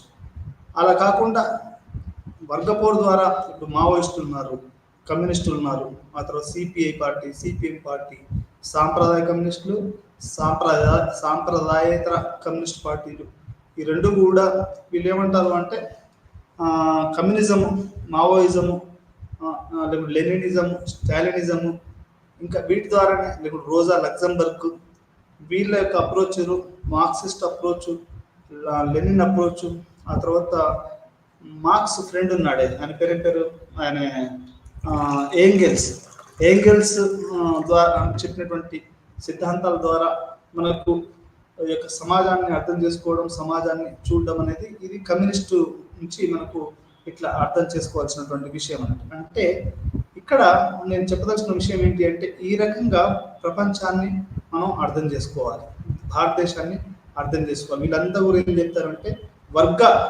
నిర్మూలన ఖతం కరో, క్లాస్కో ఖతం కరో అంటే నువ్వు వర్గ నిర్మూలన ద్వారా కుల నిర్మూలన అవుతుంది, చరిత్రను అట్లా అర్థం చేసుకోవాలి అని వీళ్ళంతా చెప్తే, ఇంకొక పక్క పూలే, అంబేద్కరు, పెరియారు ఆయనే అసలు కులమే ప్రధానం భారతదేశంలో. నువ్వు ఒక బ్రాహ్మణుడిని, ఒక పామును చూస్తే ఫస్ట్ పాపను చంపి తర్వాత పామును చేయాలి అంటే దాని ఉద్దేశం ఏంటి అంటే, భారతదేశం అనేది ఒక బ్రాహ్మణికల్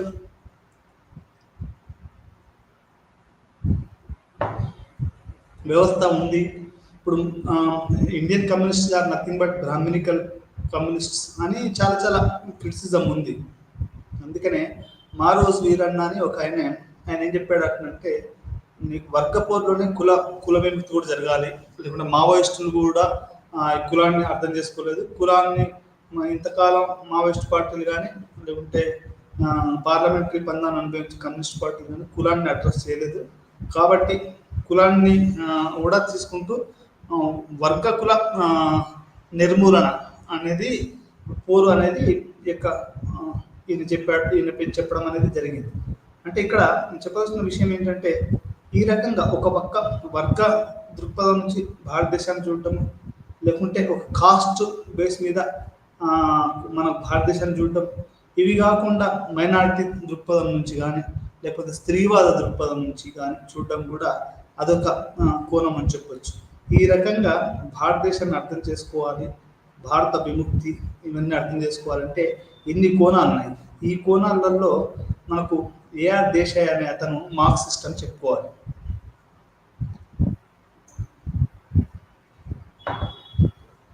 ఏఆర్ దేశాయ్ మార్క్సిస్ట్ తోటి అంటే ఆయన ఏమంటాడు అంటే ఆయన ఎందుకు మార్క్సిస్ట్ అయ్యాడు అనేది మనం తర్వాత చూద్దాం. ఎందుకు అయ్యాడు, ఆయన చిన్నతనంలో ఎట్లాంటి భావాలకనే లోనయ్యాడు అనేవి మనము ఇక్కడ చూద్దాం.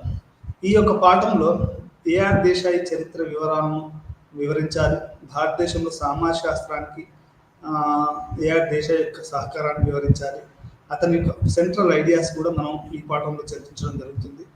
దాంతో పాటుగా అతని ముఖ్య రచనలను అంటే అతను ఏమేమి పుస్తకాలు రాశాడు, ఆయన ఏమి భారతదేశంలో ఏ రకంగా దీన్ని అర్థం చేసుకోవడానికి ప్రయత్నం చేశాడు అనేది కూడా మనం ఈరోజు ఈ యొక్క పాఠంలో తెలుసుకుందాం.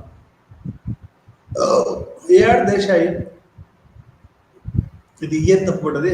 ఏఆర్ దేశాయ్ ఏప్రిల్ 16, 1915లో గుజరాత్లోని నడియాడ్లో జన్మించారు. అతని తండ్రి రామన్ లాల్ సంత దేశాయ్ 1920-1930లో బరోడా రాచరిక రాష్ట్రంలో సివిల్ సర్వెంట్. అంటే యాక్చువల్గా మీరు ఏఆర్ దేశాయ్ కనుక చూస్తే వాళ్ళ నాన్న బరోడా రాజరిక పరిపాలన అంటే ఇప్పుడు మనకు నిజాం కనుక ఎట్లా ఉండేనో బరోడాలో రాజులు ఉండేవారు.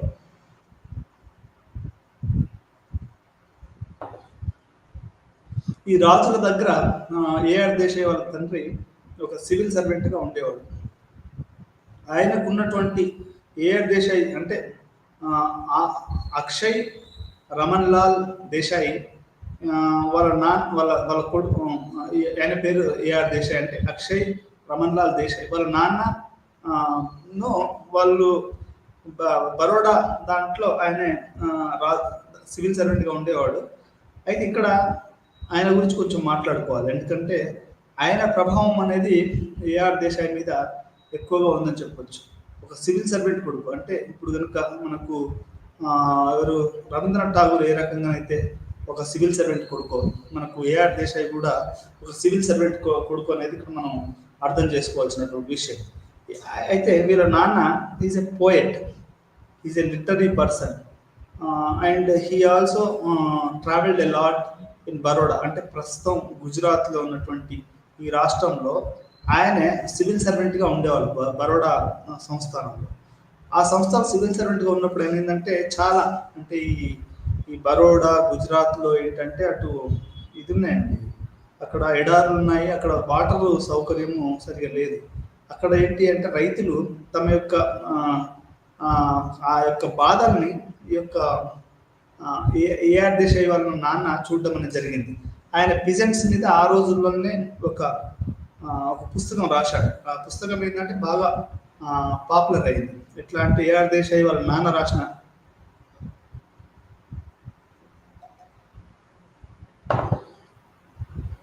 ఏఆర్ దేశాయ్ వాళ్ళ నాన్న రాసినటువంటి పుస్తకము, రైతుల మీద యువత మీద రాసిన పుస్తకము చాలా అది ఆయన పేరు తీసుకొచ్చింది.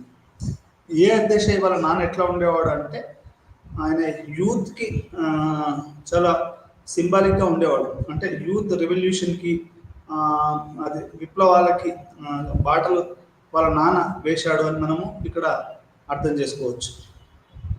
అంటే అంత ఆయన పోయెట్, రైటరు, నావలిస్టు, సివిల్ సర్వెంటు.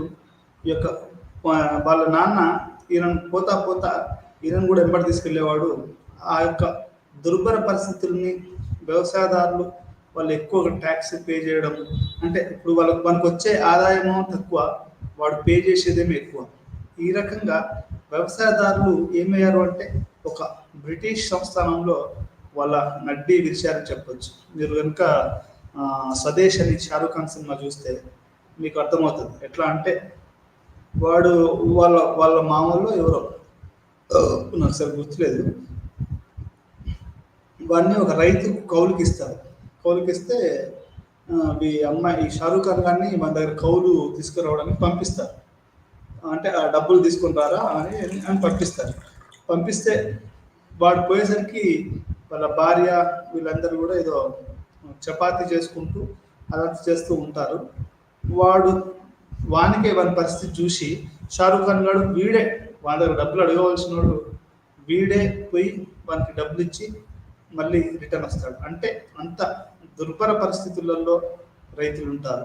మీరు తెలుసు రైతు ఆత్మహత్యలు అనేటివి మీకు ఏమైంది అంటే చంద్రబాబు పరిపాలన కానివ్వండి, ఆ టైంలో చంద్రబాబు పనిచేసిన 10 సంవత్సరాల పాటు రైతుల్ని హింసించాడని మనం చెప్పుకోవచ్చు.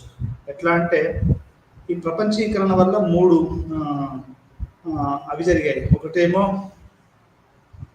గుజరాత్లో కమ్యూనల్ రైట్స్, రెండోది ఆంధ్రప్రదేశ్లో రైతుల ఆత్మహత్యలు, మూడోది తమిళనాడులో ఈ యొక్క గూండాగిరి కింద చాలా మంది చంపేయడం. అంటే ఈ యొక్క రైతుల కష్టాలు ఎందుకు ఇట్లా ఇవన్నీ అని చెప్తున్నా అంటే ఆ రోజుల్లో బ్రిటిష్ టైంలో కూడా మీరు లగాన్ సినిమా చూసినా ఇంకే సినిమా చూసినా కానీ అంటే అప్పుడు ఆ టైంలో ఉన్నటువంటి రైతుల మీద ఎందుకు ఇదని చెప్తున్నా ట్యాక్సేషన్ అనేది ఎక్కువగా ఉండేది. దానివల్ల రైతులు బాగా ఇబ్బందులు పడేవాళ్ళు, వాళ్ళకు వచ్చే ఆదాయం తక్కువ కానీ వాళ్ళకు ఖర్చు చేసేది ఎక్కువ. వీటన్నిటి మీద మనకు ఏఆర్ దేశాయ్ వాళ్ళ నాన్న నవలలు రాశాడు, ఆయన యూత్కి ఇన్స్పిరేషన్ ఉండేవాడు, పోయెట్. ఇదంతా కూడా మనకు ఈ యొక్క అక్షయ్ రమణ్ లాల్ దేశాయ్ మీద పడ్డది అని మనం చెప్పుకోవచ్చు. ఈ రకంగా ఆయన తన ఒక చిన్నతనంలో ఆయన మనసు మీద ఇది చాలా సున్నితంగా ముద్రపడ్డది అని అర్థం చేసుకోవాలి.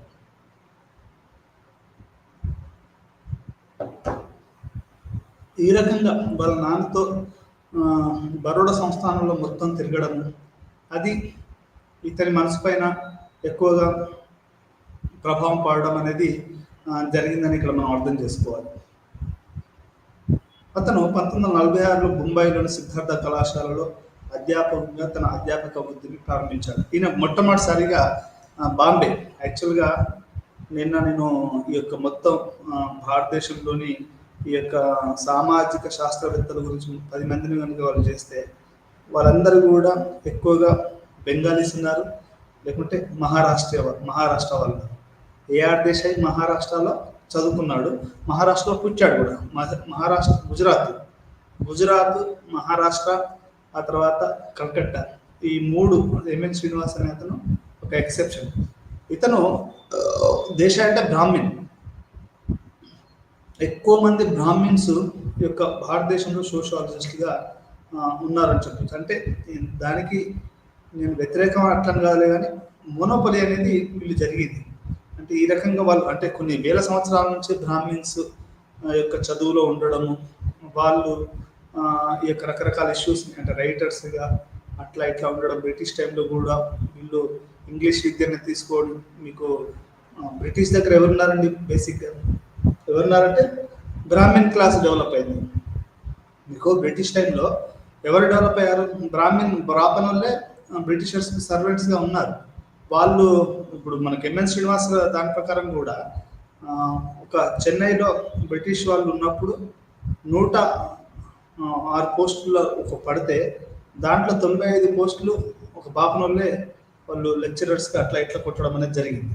అంటే దాని అర్థం ఏంటంటే బ్రాహ్మిన్స్ ఆర్ ద ఎడ్యుకేషనల్ అట్లా జరిగింది. సరే, ఇది మనం పక్కన పెడతాం. ఎందుకు అంటే సందర్భం వచ్చింది కాబట్టి చెప్పాను తప్ప మనం బ్రాహ్మిన్స్కి కానీ బ్రాహ్మణిజానికి వ్యతిరేకం కావచ్చు, కానీ బ్రాహ్మిన్స్ కాదు. బ్రాహ్మణిజం అంటే మేము సుపీరియర్, బ్రాహ్మిన్ జీనియస్ సుపీరియర్, లేక ఆర్యన్ జీనియస్ సుపీరియర్ అనే ఏదైతే థియరీ ఉందో అది రాంగ్.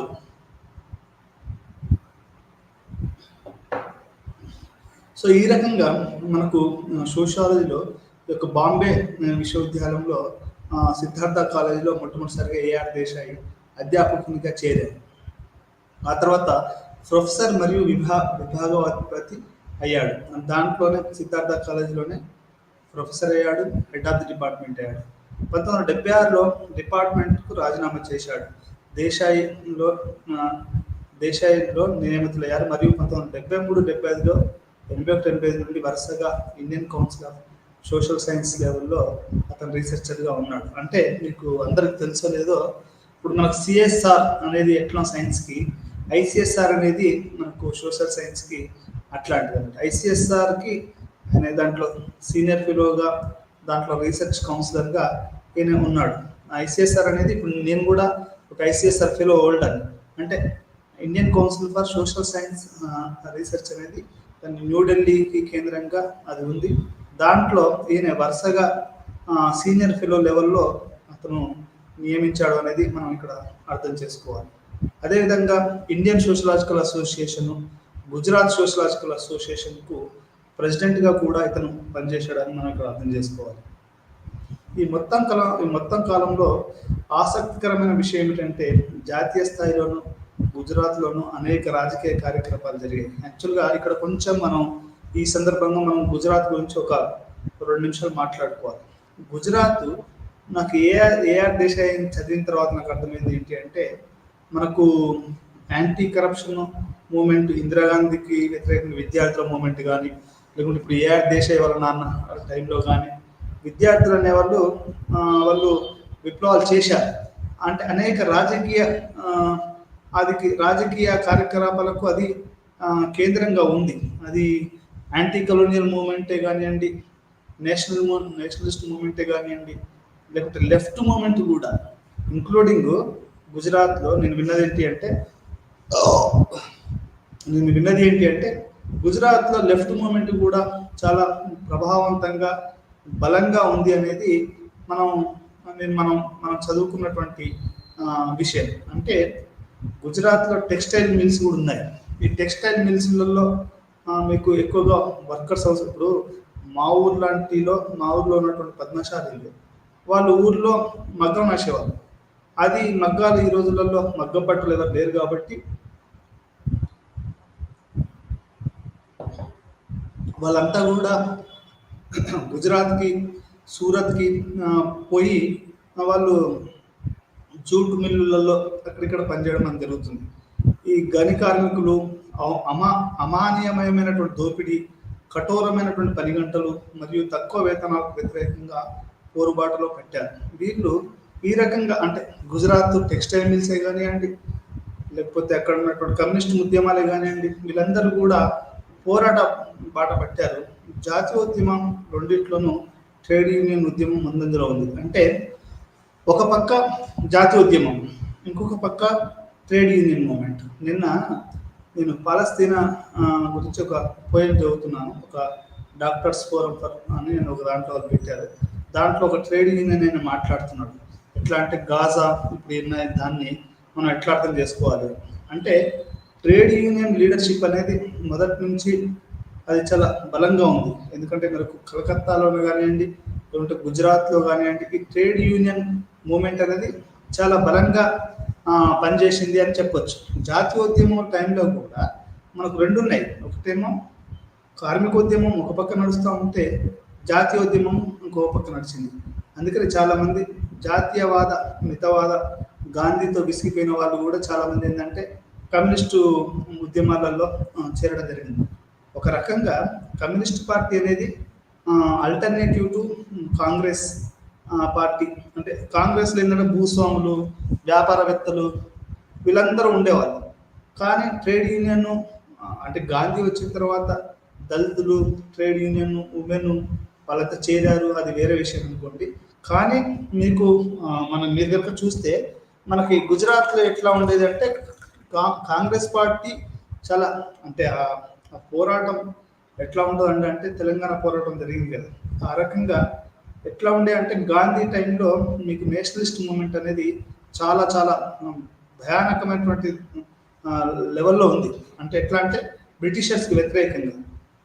అట్లాంటి టైంలో కూడా కార్మిక ఉద్యమాలు కూడా చాలా బలంగా ఉన్నాయి అనేది మనం ఇక్కడ అర్థం చేసుకోవాలి. ట్రేడ్ యూనియన్ ఉద్యమం చాలా బలంగా ఉందని మనం ఇక్కడ అర్థం చేసుకోవాలి. దాని తర్వాత పారిశ్రామిక మాంద్యం ప్రధాన పరిశ్రమలను దెబ్బతీసింది. అంటే పారిశ్రామిక మాంద్యం అంటే గ్రేట్ డిప్రెషన్.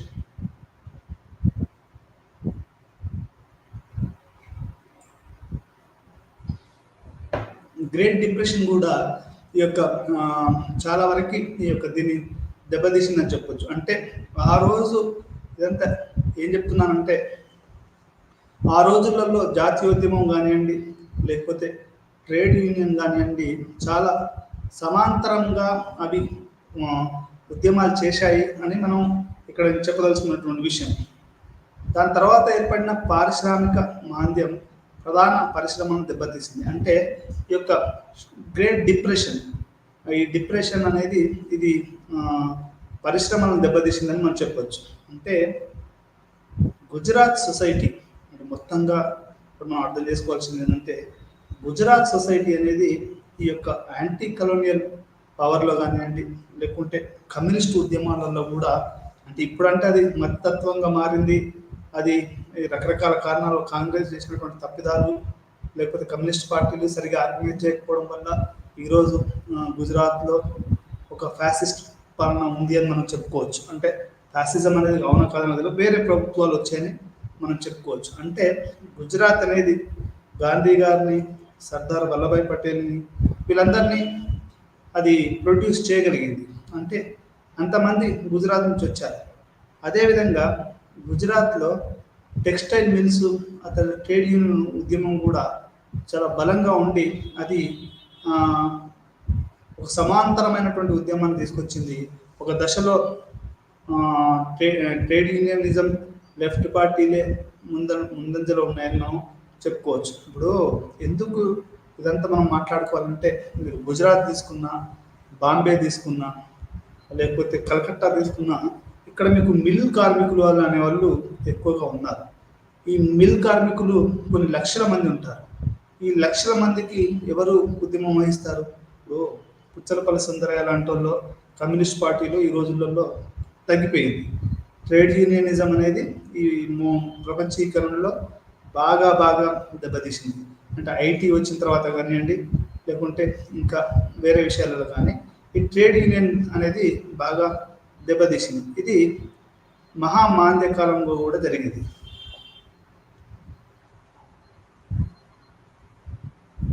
అంటే ఇది పరిశ్రమలను దెబ్బతీయడము, ఇది ఈ రకంగా గుజరాత్లో ఒక పక్క జాతీయవాదం, ఇంకొక పక్క యొక్క ట్రేడ్ యూనియన్ ఉద్యమం అనేది చాలా బలంగా ఉంది అనేది ఇక్కడ నేను చెప్పవలసిన విషయం. అతని యొక్క కేంద్ర ఆలోచనలు ఏంటి అంటే, మీరు మునుపటి మీద నేర్చుకున్నట్టుగా దేశ రాజకీయాలలో పాల్గొన్నారు, మరియు తర్వాత సూరత్లో జాతీయవాద ఉద్యమంలో చురుకుగా ఉన్న వామపక్ష మార్క్సిస్ట్ సమూహాలతో, మరియు తర్వాత ముంబైలో ఉన్నత విద్యను అభ్యసించారు. మనకు ఏఆర్ దేశాయ్ గారు ఏంటంటే, ఈయన జాతీయ ఉద్యమంలో ఉన్నాడు, కమ్యూనిస్ట్ పార్టీలో ఉన్నాడు, సిపిఐ పార్టీలో ఉన్నాడు. సిపిఐ పార్టీ అనేది ఆ రోజులలో, ఎందుకంటే మీకు ఏఆర్ దేశాయ్ తీసుకున్నా, లేకుంటే డిపి ముఖర్జీ తీసుకున్నా, వీళ్ళందరూ కూడా సిపిఐ పార్టీలో పనిచేశారు. వీళ్ళు జాతీయవాద ఉద్యమాలలో పనిచేశారు. అయితే అది మనం అర్థం చేసుకోవాలి. అసలు ఇక్కడ ఇంకొక సబ్లైన్గా మనం అర్థం చేసుకోవాల్సింది ఏంటంటే, జాతీయవాదం అనేది ఎట్లొచ్చింది అంటే, మార్క్సిస్ట్ దాని ప్రకారం ఏంటంటే, it is a contradictory to colonialism. అంటే కలోనలిజం అయితే ఎక్కడైతే వచ్చిందో అక్కడ జాతీయవాదం వచ్చింది. అంటే జాతీయవాదము అంటే మనకు ఓన్గా ఉన్నటువంటి పెట్టుబడిదారు. అంటే ఈ యొక్క జాతీయవాదం అనే పదం కూడా మన ఎట్లొచ్చిందంటే, యూరోపియన్ స్వేచ్ఛా ప్రియత్వం నుంచి, యూరోపియన్ ఈక్వాలిటీ, ఫ్రెటర్నిటీ, లిబర్టీ, ఈ వీటి నుంచి, ఆ తర్వాత ఈ యొక్క అక్కడి నుంచి ఇప్పుడు గాంధీ, నెహ్రూ వీళ్ళంతా ఎక్కడ చదువుకున్నారండి? మీరు ఊహించండి. మీరు గాంధీ, నెహ్రూలే ఎందుకు లీడర్స్ అయ్యారు? ఏ దీక్షకుంటే అబ్బాసో లేకపోతే ఇంకెవరు ఎందుకు కాలేదు? అంటే ఆ రోజులలో మనకు కేంద్రంగా బాగా విశ్వవిద్యాలయమైనటువంటి ఆక్స్ఫర్డ్, కలకత్తా, ఆక్స్ఫర్డ్, ఆ తర్వాత లండన్, యూకే, యుఎస్లలో ఈ ఉన్నత కులాల వాళ్ళు చదువుకున్న తర్వాత అక్కడ అసలు ఫ్రీడమ్ అంటే ఏంటి, అంటే వ్యక్తి స్వేచ్ఛ, ఇవన్నీ వాళ్ళు తెలుసుకున్నారు. ఒక దేశ స్వతంత్రము అనేది వాళ్ళు తెలుసుకొనే వాళ్ళు భారతదేశానికి వచ్చి మనకు కూడా మనకు స్వేచ్ఛ కావాలి, మావో నాట్ మావో, అంటే మనకు స్వేచ్ఛ స్వతంత్రం కావాలి అనే ఈ యొక్క దృష్టితోటి వాళ్ళు భారతదేశానికి వచ్చి జాతీయవాదాన్ని పురిగొల్పారు. ఎందుకంటే ఈ జాతీయవాదం అనేది వెస్టర్న్ ప్రొడక్ట్. మనకు అంతకుముందు భారతదేశం అనేది ఒక భావనగా లేదు. భారతదేశం అనే జాతీయవాదం కూడా ది ప్రొడక్ట్ ఆఫ్ కలోనలిజం. అది మనకు బ్రిటిషర్స్ వాళ్ళు రావడము, ఆ విద్యను మనం చదువుకోవడము, దానివల్లనే, అంటే వాళ్ళ దగ్గర పనిచేసి మనం వాళ్ళల్లో ఈ యొక్క జాతీయవాదాన్ని అవి మనం తెలుసుకోవడం అనేది జరిగింది. ఈ రకంగా జాతీయవాదం అనేది మన కలోనియల్ టైం నుంచి వచ్చింది అని మనం ఇక్కడ అర్థం చేసుకోవాలి.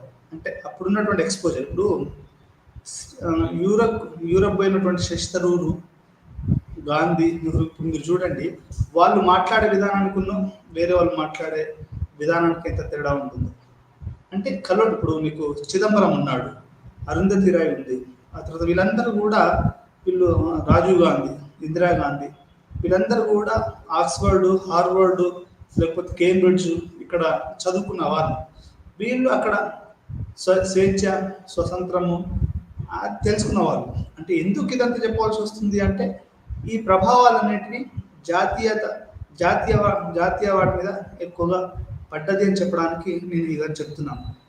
ఈ రకంగా ఈ యొక్క బ్రిటిషర్స్ వ్యతిరేకంగా మనకు సామాజిక మరియు రాజకీయ ప్రవర్తనలో రాజ్య పాత్ర, అభివృద్ధి, భారతీయ సమాజంపై ఇది మార్క్సిస్ట్ సంబంధించినవి కింది మనకు ఒక్కొక్కటి చర్చిద్దాం. అంటే ఇక్కడ కలోనలిజం అనేది ఈ రకంగా, అంటే ఇప్పుడు భారతదేశంలో యొక్క వలసవాదం ఏం చేసింది అంటే ఇక్కడ ఉన్నటువంటి విద్యను, ఇక్కడ ఉన్నటువంటి వ్యాపార రంగాన్ని, ఇక్కడ ఉన్నటువంటి గ్రామీణ వాతావరణాన్ని, ఇక్కడ ఉన్నటువంటి కల్చర్ని అది పూర్తిగా ధ్వంసం చేసింది. అయితే ఇది మనం ఎట్లా అర్థం చేసుకోవాలి అంటే యాక్చువల్గా capitalism plays a revolutionary role అంటాడు మార్క్స్. అంటే పెట్టుబడిదారీ విధానము, ఇప్పుడు వాళ్ళు తీసుకొచ్చినటువంటి పరిశ్రమలు, వాళ్ళు తీసుకొచ్చేటువంటి రోడ్లు, ఇవన్నీ కూడా అది అంటే క్యాపిటలిజం అనేది ఒక విప్లవ పాత్ర పోషిస్తుంది అనేది అనుకునేవారు. కానీ భారతదేశంలో మరి నిజంగానే క్యాపిటలిజం అనేది ఒక విప్లవ పాత్రను పోషించిందా, నిజంగానే వర్కర్స్ని అది అవకాశం ఇచ్చిందా, అది ఎట్లా ఏ రకంగా పెట్టుబడిదారీ విధానం అనేది భారతదేశంలో అది విప్లవ పాత్ర పోషించిందా, లేకుంటే అది ఫెయిల్ అయిపోయిందా అనేది మనం ఇక్కడ అర్థం చేసుకోవాల్సిన విషయం. అయితే ఏఆర్ దేశాయ్ ఏమంటాడు అంటే భారతదేశంలో పెట్టుబడి అనేది విప్లవ పాత్ర పోషించలేకపోయింది. ఎందుకు అంటే ఇక్కడ కుల వ్యవస్థ అనేది ఒకటి ఉంది. అది ఎట్లయితే ఈ భూస్వాముల్ని, ల్యాండ్ లార్డ్స్ని, పారాసైట్ ల్యాండ్ లార్డ్స్ని, వీళ్ళందరినీ కూడా అది తోసిపడేద్దాం అనే ఒక ఉండేది. కానీ అది జరిగిందా? ఇప్పుడు పెట్టుబడిదారీ విధానం వచ్చిన తర్వాత నీకు ల్యాండ్ లార్డిజము ఉండకూడదు కదా. ఎందుకంటే ఎవడైతే పని చేస్తాడో, కులం లేదు, మతం లేదు, వాడు ఎవడైతే కొంచెం స్కిల్స్ ఉన్నాయో వాడు హీరో అన్నట్టు ఏదైతే పెట్టుబడిదారీ విధానం చెప్పిందో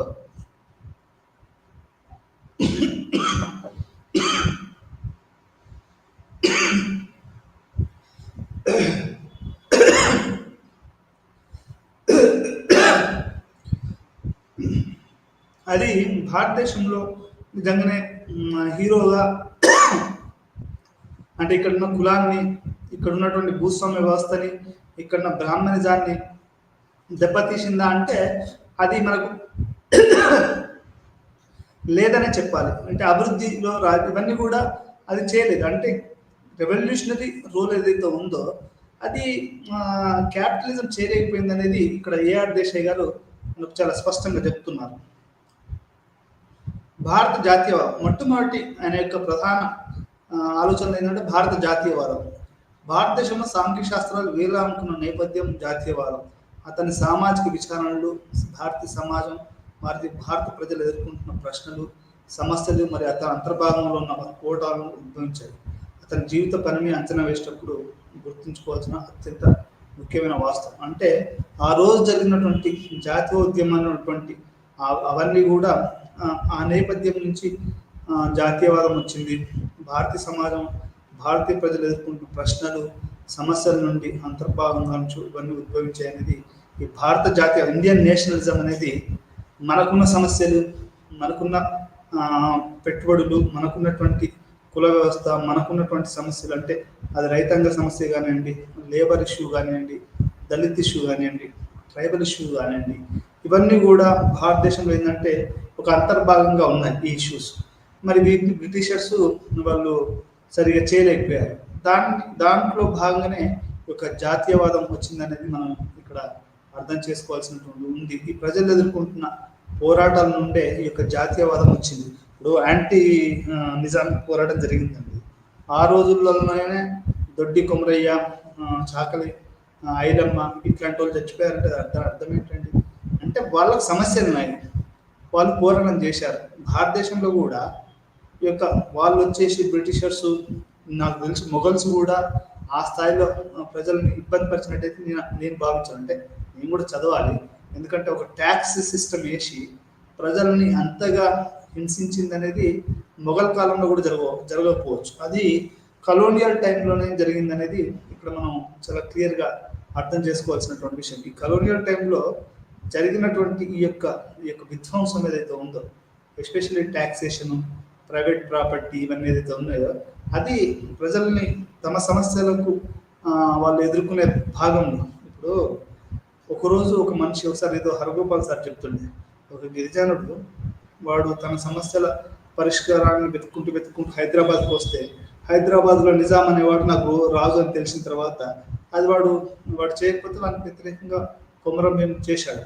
ఈరోజు యూత్ అన్ఎంప్లాయ్మెంట్ సమస్యలకు వ్యతిరేకంగా పోరాడుతూ వాళ్ళకి ఏమనిపించింది, కేసీఆర్ ఉంటే మనకు ప్రభుత్వం, మనకు జాబులు రావాలని అది తెలిసింది. అంటే కేసీఆర్ వర్సెస్ అన్ఎంప్లాయిడ్, అంటే వాళ్ళకి సమస్యలు ఉన్నాయి, యువతకు సమస్యలు ఉన్నాయి. వాళ్ళంతా దాన్ని ఒక ఉమ్మడిగా వాళ్ళు ఓట్లు వేశారు వేరే పార్టీకి. అంటే ఉదాహరణ చెప్తున్నాను, ఇక్కడ కలోనియల్ టైంలో కూడా మనకి ఏమైంది అంటే, భారతీయ ప్రజలకు సమస్యలు ఉన్నాయి. అవి రైతాంగ సమస్యలు కావచ్చు, లేకుంటే దళిత ఇష్యూస్ కావచ్చు, ట్రైబల్ ఇష్యూస్ కావచ్చు. అది ఈ యొక్క కలోనియలిజం అనేది అది వాళ్ళు అడ్రస్ చేయలేకపోయారు. ఇందులో భాగంగానే నేషనలిజం అనేది వచ్చింది. సుభాష్ చంద్రబోస్ కానివ్వండి, గాంధీ, నెహ్రూ, ఠాగూర్, వీళ్ళందరూ కూడా అప్పుడున్నటువంటి ప్రధాన వాళ్ళందరూ కూడా ఈ యొక్క దీంట్లో పాల్గొని ఒక జాతీయవాదం అనేది ఇది ప్రొడక్ట్ ఆఫ్ కలోనలిజం అనేది మనం అర్థం చేసుకోవాలి. బ్రిటిష్ పాలన భారతీయ సమాజంలో లోతైన నిర్మాణాత్మక పరివర్తన ప్రారంభించింది. అంటే ఒక కన్స్ట్రక్షనిస్టే చేసింది. బ్రిటిష్ రూలు ఏంటంటే సివిల్ లాస్, ఆ తర్వాత అడ్మినిస్ట్రేషను, ఇవన్నీ కూడా కొంతవరకు అది చాలా పరివర్తనను ప్రారంభించింది. ఇది అభివృద్ధి, పెట్టుబడిదారి యొక్క కొత్త మార్గానికి దారితీసింది. అంటే ఇది డెవలప్మెంట్కి దారితీసింది. ఎట్లా అంటే వాళ్ళు వేసిన ట్రాన్స్పోర్టు, వాళ్ళు వేసినటువంటి కమ్యూనికేషన్స్, లేకుంటే వాళ్ళు వేసిన పోస్ట్ ఆఫీస్ సిస్టము, లేకుంటే ఎడ్యుకేషన్ సిస్టము, వాళ్ళు అంటే 200 సంవత్సరాలలో వాళ్ళు భారతదేశాన్ని సమూలంగా ఒక పరివర్తన, నిర్ణయాత్మక పరివర్తనగా దారితీసింది. ఇప్పుడు మేమందరం ఇంగ్లీష్ చదువుతున్నాం. ఇంగ్లీష్ అంతా ఎక్కడి నుంచి వచ్చిందండి? ఇప్పుడు నేను తెల్లారు వేస్తే ఇంగ్లీష్లో పోయమ్స్ రాస్తాను. ఇది బ్రిటిష్ వాళ్ళు 200 పరిపాలించడం, అది మనం ఇంగ్లీష్ మీడియంలో చదువుకోవడం, ఇదంతా కూడా ఏమైందంటే బ్రిటిష్ వల్ల ఒక కొత్త మార్పు అయితే వచ్చింది. అది విద్యలో కానివ్వండి, వైద్యంలో కానివ్వండి. ఇప్పుడు మనకు మెడికల్ కూడా ఎక్కడి నుంచి వచ్చిందంటే అంతా బ్రిటిష్.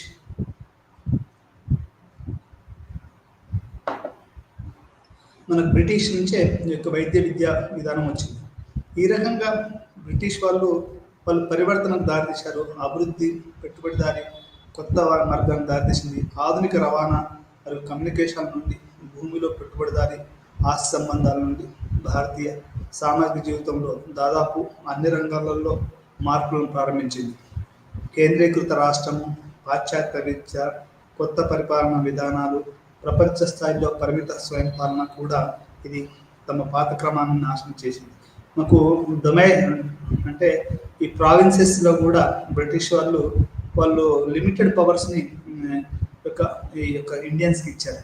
అంటే అది పరిపాలన దృష్ట్యా మన విద్యారంగము, కేంద్రీకృత అంటే సెంట్రలైజ్డ్ అడ్మినిస్ట్రేషను, ఇవన్నీ కూడా మనకు బ్రిటిషర్స్ వాళ్ళు ఈ యొక్క భారతదేశంలో పెట్టారు. లేకపోతే భారతదేశం ఇంకా, అందుకనే పూలే, అంబేద్కర్ వీళ్ళందరూ కూడా మీకు స్వతంత్రం వచ్చిందంటే ఎవరికి వచ్చింది? ఇక్కడ ఉన్నటువంటి ఉన్నత వర్గాల వాళ్ళకి, యొక్క బిజినెస్ క్లాస్కే there is no freedom but is a transfer of power అన్నాడు చాలామంది. ఒక అధికారం అనేది తెల్లవాళ్ళ నుంచి భారతీయ తెల్లవాళ్ళకు వచ్చింది.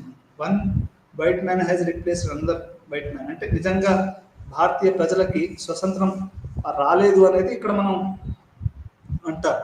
ఇప్పుడేమంటారు అంటే తెల్ల బానిసత్వం నుంచి నల్ల బానిసత్వంలోకి మనం వచ్చామనేది.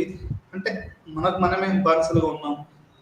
ఈరోజు ఈ కార్మికుడో, ఒక దళితుడో, ఒక మైనార్టీనో, ఒక స్త్రీనో, వాళ్ళు ముఖ్యమంత్రులు ప్రధానమంత్రి గారు కావట్లేదు. అంటే ఏం జరిగింది, పవర్ అనేది మనకు అంతగా ట్రాన్స్ఫర్ కాలేదు. అంటే అది డెమోక్రటైజేషన్ ఆఫ్ పాలిటిక్స్, అంటే ప్రజాస్వామ్యాన్ని రాజకీయాన్ని ప్రజాస్వామ్యం చేయాలి అనేది కొద్ది కొద్దిగా అవుతుంది. అది రాజకీయాలు అనేటివి పెద్దవాళ్ళే చేస్తారు, ఉన్నత కులాల వాళ్ళు, చదువుకున్న వాళ్ళు, ఆ రోజుల్లో చదువుకున్న వాళ్ళు, గాంధీ నెహ్రూనే కాదు కదా.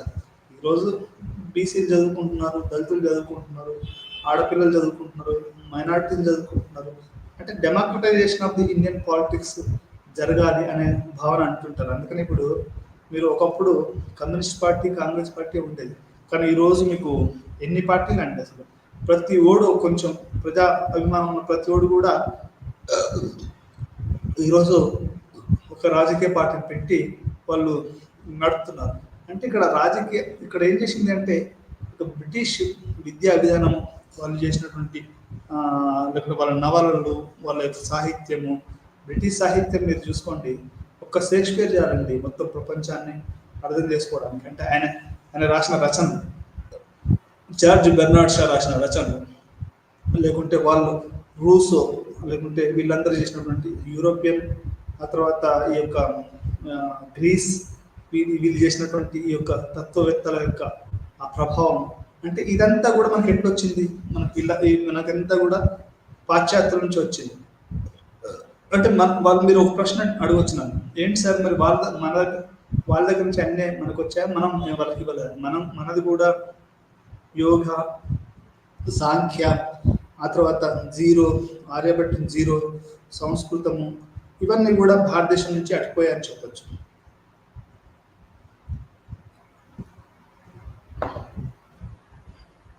అంటే ఈ యొక్క మొత్తం పాత్రాన్ని నాశనం చేసి కొత్త డైనమిక్ శక్తులను విడుదల చేసింది. ఇది భారతీయ సమాజంలో విప్లవాత్మక మార్పులను సృష్టించింది. అయినప్పటికీ దాని సొంత ప్రయోజనాలను ఉపసంహరించడం కోసం ఇది భారతదేశం యొక్క దోపిడీ, వలసవాదానికి విరుద్ధమైన కోణాన్ని కలిగి ఉంటుంది. మరి దేశాయి విశ్లేషించారు. ఈ రకంగా ఒక కొత్త డైనమిక్ ఫోర్సెస్ని ఇది విడుదల చేసిందని మనం అర్థం చేసుకోవాలి. భారతదేశంలో పెట్టుబడిదారీ పరివర్తనలో రాష్ట్రం యొక్క పాత్ర అంటే, ఇప్పుడు స్వతంత్రం వచ్చిన తర్వాత ఈ యొక్క భారతదేశాన్ని ఒక సోషలిస్ట్ పాత్రలో నడపాలని కొంతమంది, లేదు భారతదేశాన్ని ఒక క్యాపిటలిస్ట్ దాంట్లో నడపాలని కొంతమంది అనేది ఇక్కడ చేయడం జరిగింది. అంటే ఇప్పుడు నెహ్రూ భారతదేశాన్ని పంచవర్ష ప్రణాళికలు కానివ్వండి, లేకపోతే ప్లానింగ్ కమిషన్ కానివ్వండి, లేకపోతే చాలా ఇవన్నీ కూడా ఇండియన్ పాస్ టు డెవలప్మెంట్ అనేది సోషలిస్ట్గా ఉండేది. ఇప్పుడు లేటెస్ట్గా ఏంటంటే ఇప్పుడు అదాని అంబానీలు వచ్చారు. ఇప్పుడు ఇండియన్ పాత్ టు డెవలప్మెంట్ అనేది క్యాపిటలిస్ట్గా మారింది.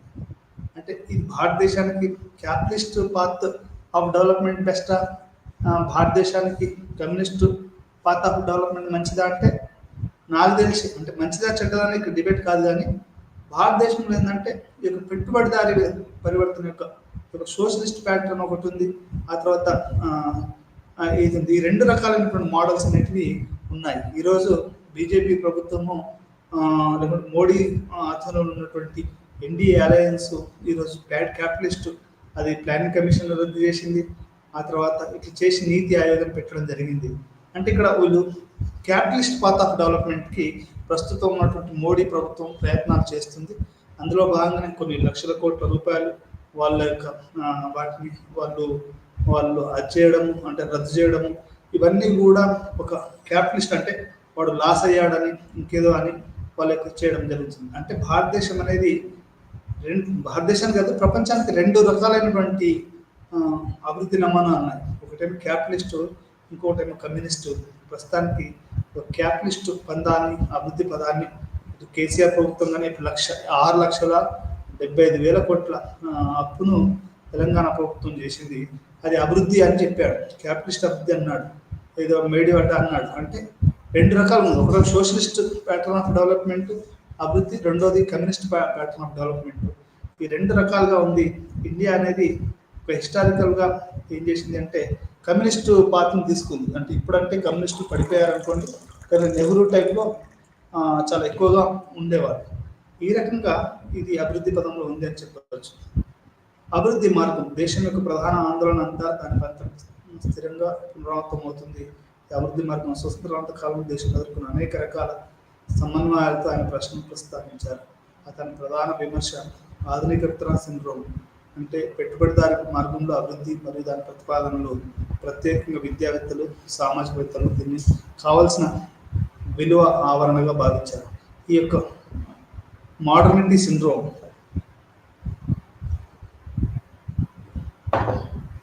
అంటే ఆధునీకరణ చేయాలనేది పెట్టుబడి మార్గంలోనే చేయాలి, మనం సోషలిస్ట్గా అది కుదరదు అనేది ఇక్కడ ప్రైవేట్ వెంచర్ని అనేది చేయడం అనేది మన భారతదేశానికి ప్రస్తుతం నడుస్తుంది. మార్క్సిస్ట్ అప్రోచ్ నుంచి భారతదేశాన్ని అర్థం చేసుకోవడం. నేను మొదట్లోనే చెప్పాను, భారతదేశాన్ని రకరకాల కోణాల నుంచి అర్థం చేసుకోవాలి. ఇది కుల కోణం నుంచి కొంతమంది అర్థం చేసుకుంటే, మార్క్సిస్ట్ కోణం నుంచి కొంతమంది అర్థం చేసుకున్నారని మనం అర్థం చేసుకోవాలి. ఇది ఇది సెమీ ఫ్యూడల్, సెమీ క్యాపిటలిస్ట్ కంట్రీగా భారతదేశం మనం అర్థం చేసుకోవాల్సినటువంటి విషయం ఉంది. భారతీయ సమాజాన్ని మార్క్సిస్ట్ కోణం నుండి అర్థం చేసుకోవడం మరియు సమాజాన్ని మార్చే లక్ష్యంతో భారతీయ సమాజంలోని వివిధ వైరుధ్యాలను అర్థం చేయడం అనేది మనం అర్థం చేసుకోవాలి. ఇక్కడ వైరుధ్యాలు అంటే ఒక ల్యాండ్ లార్డ్స్కి, పిజెంట్స్కి, ఒక భూమి ఉంటాడు, వాడు 100 ఎకరాలు ఉంటుంది, దాంట్లో కూలీలుగా పనిచేసే వాళ్ళు, దానికి కౌలుగా పనిచేసే వాళ్ళు ఉంటుంది. ఇది ఒక కాంట్రడిక్షన్. కలోనలిజము, నేషనలిజము ఇది ఒక కాంట్రడిక్షన్. వర్కర్ అండ్ క్యాపిటలిస్ట్ ఇది ఒక కాంట్రడిక్షన్. అంటే ఇక్కడ ఈ యొక్క కాంట్రడిక్షన్ అంటే ఈ వైరుధ్యాలు అని చెప్పచ్చు. అంటే కుల వైరుధ్యం కావచ్చు, వర్గ వైరుధ్యం కావచ్చు, గ్రామీణ సిటీ అర్బన్ వైరుధ్యమే కావచ్చు, జెండర్ వైరుధ్యమే కావచ్చు.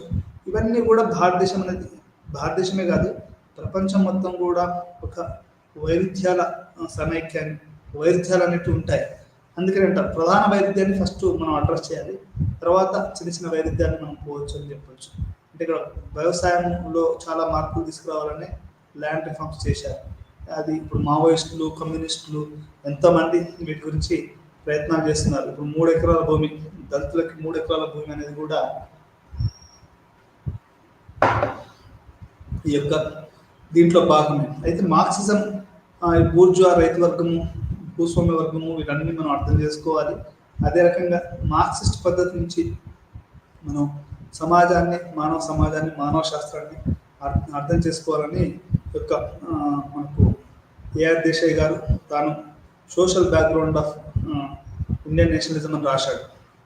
1900 మీరట్లో జరిగిన ఇతను సోషలాజికల్ అప్రోచ్, ఆయన 1980లో మీరట్లో జరిగిన ఇండియన్ సోషలాజికల్ దాంట్లో ఆయన అధ్యక్షత ప్రసంగం ఇండియన్ సొసైటీ అధ్యయనానికి మార్క్సిస్ట్ అప్రోచ్ విషయాన్ని చెప్పడం జరిగింది.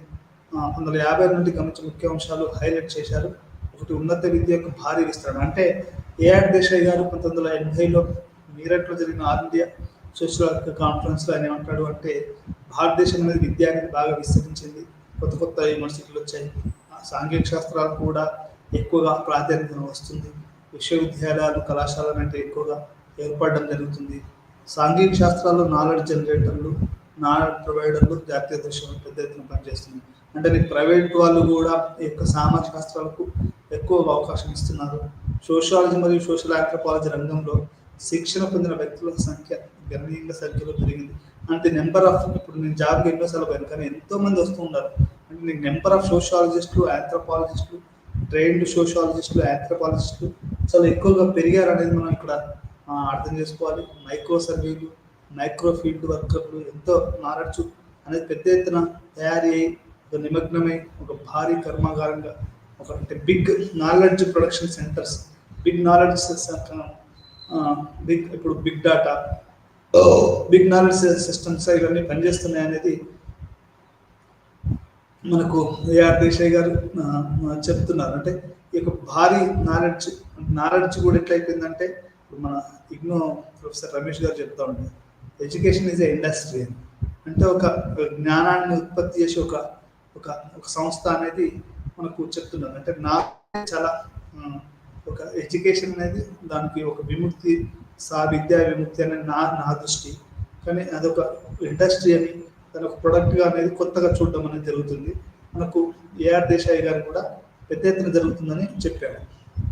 ముఖ్యమైన రచన భారతదేశ జాతీయవాదంలో ఇటీవల పోకూడదు, recent trends in Indian nationalism. Number 1, భారతదేశంలో గ్రామీణ అంటే rural sociology, state and society in India, అంటే ఒక రాజ్యము మరియు సమాజము అనేది ఇంకోటి, ఏ స్పేస్ ఇండెంట్ భారతదేశం యొక్క అభివృద్ధి మార్గం ఒక మార్క్సిస్ట్ విధానం అంటే ఇండియన్ డెవలప్మెంట్ ఒక మార్క్సిస్ట్ దృక్పథంతో ఒక బుక్.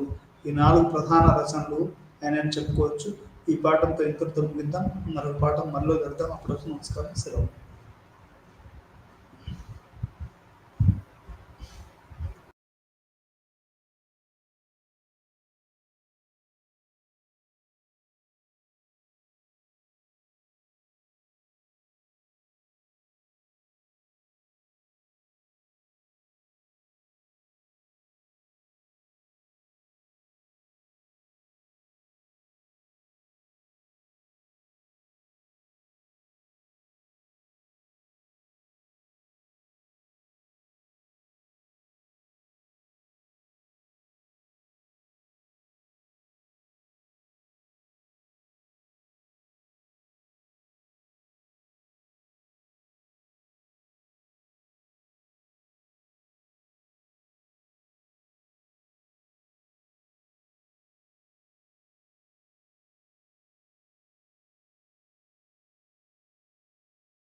আমি যি TS ফৰ ভাৰতীয় সংস্কৃতিৰ পৰ্যটনৰ বাবে দৃষ্টিভংগী বিষয়ক পাঠটিৰ পৰা তাৰ ইউনিট নম্বৰ 1 হ'ল ভাৰতীয় সংস্কৃতি আৰু ঐতিহ্য ঐতিহাসিক প্ৰসংগ 1 আলোচনা কৰিম, য'ত আমি ভাৰতীয় সংস্কৃতি আৰু তাৰ ঐতিহ্য হিষ্টৰিকেল পাৰ্সপেক্টিভত আমি আলোচনা কৰিম।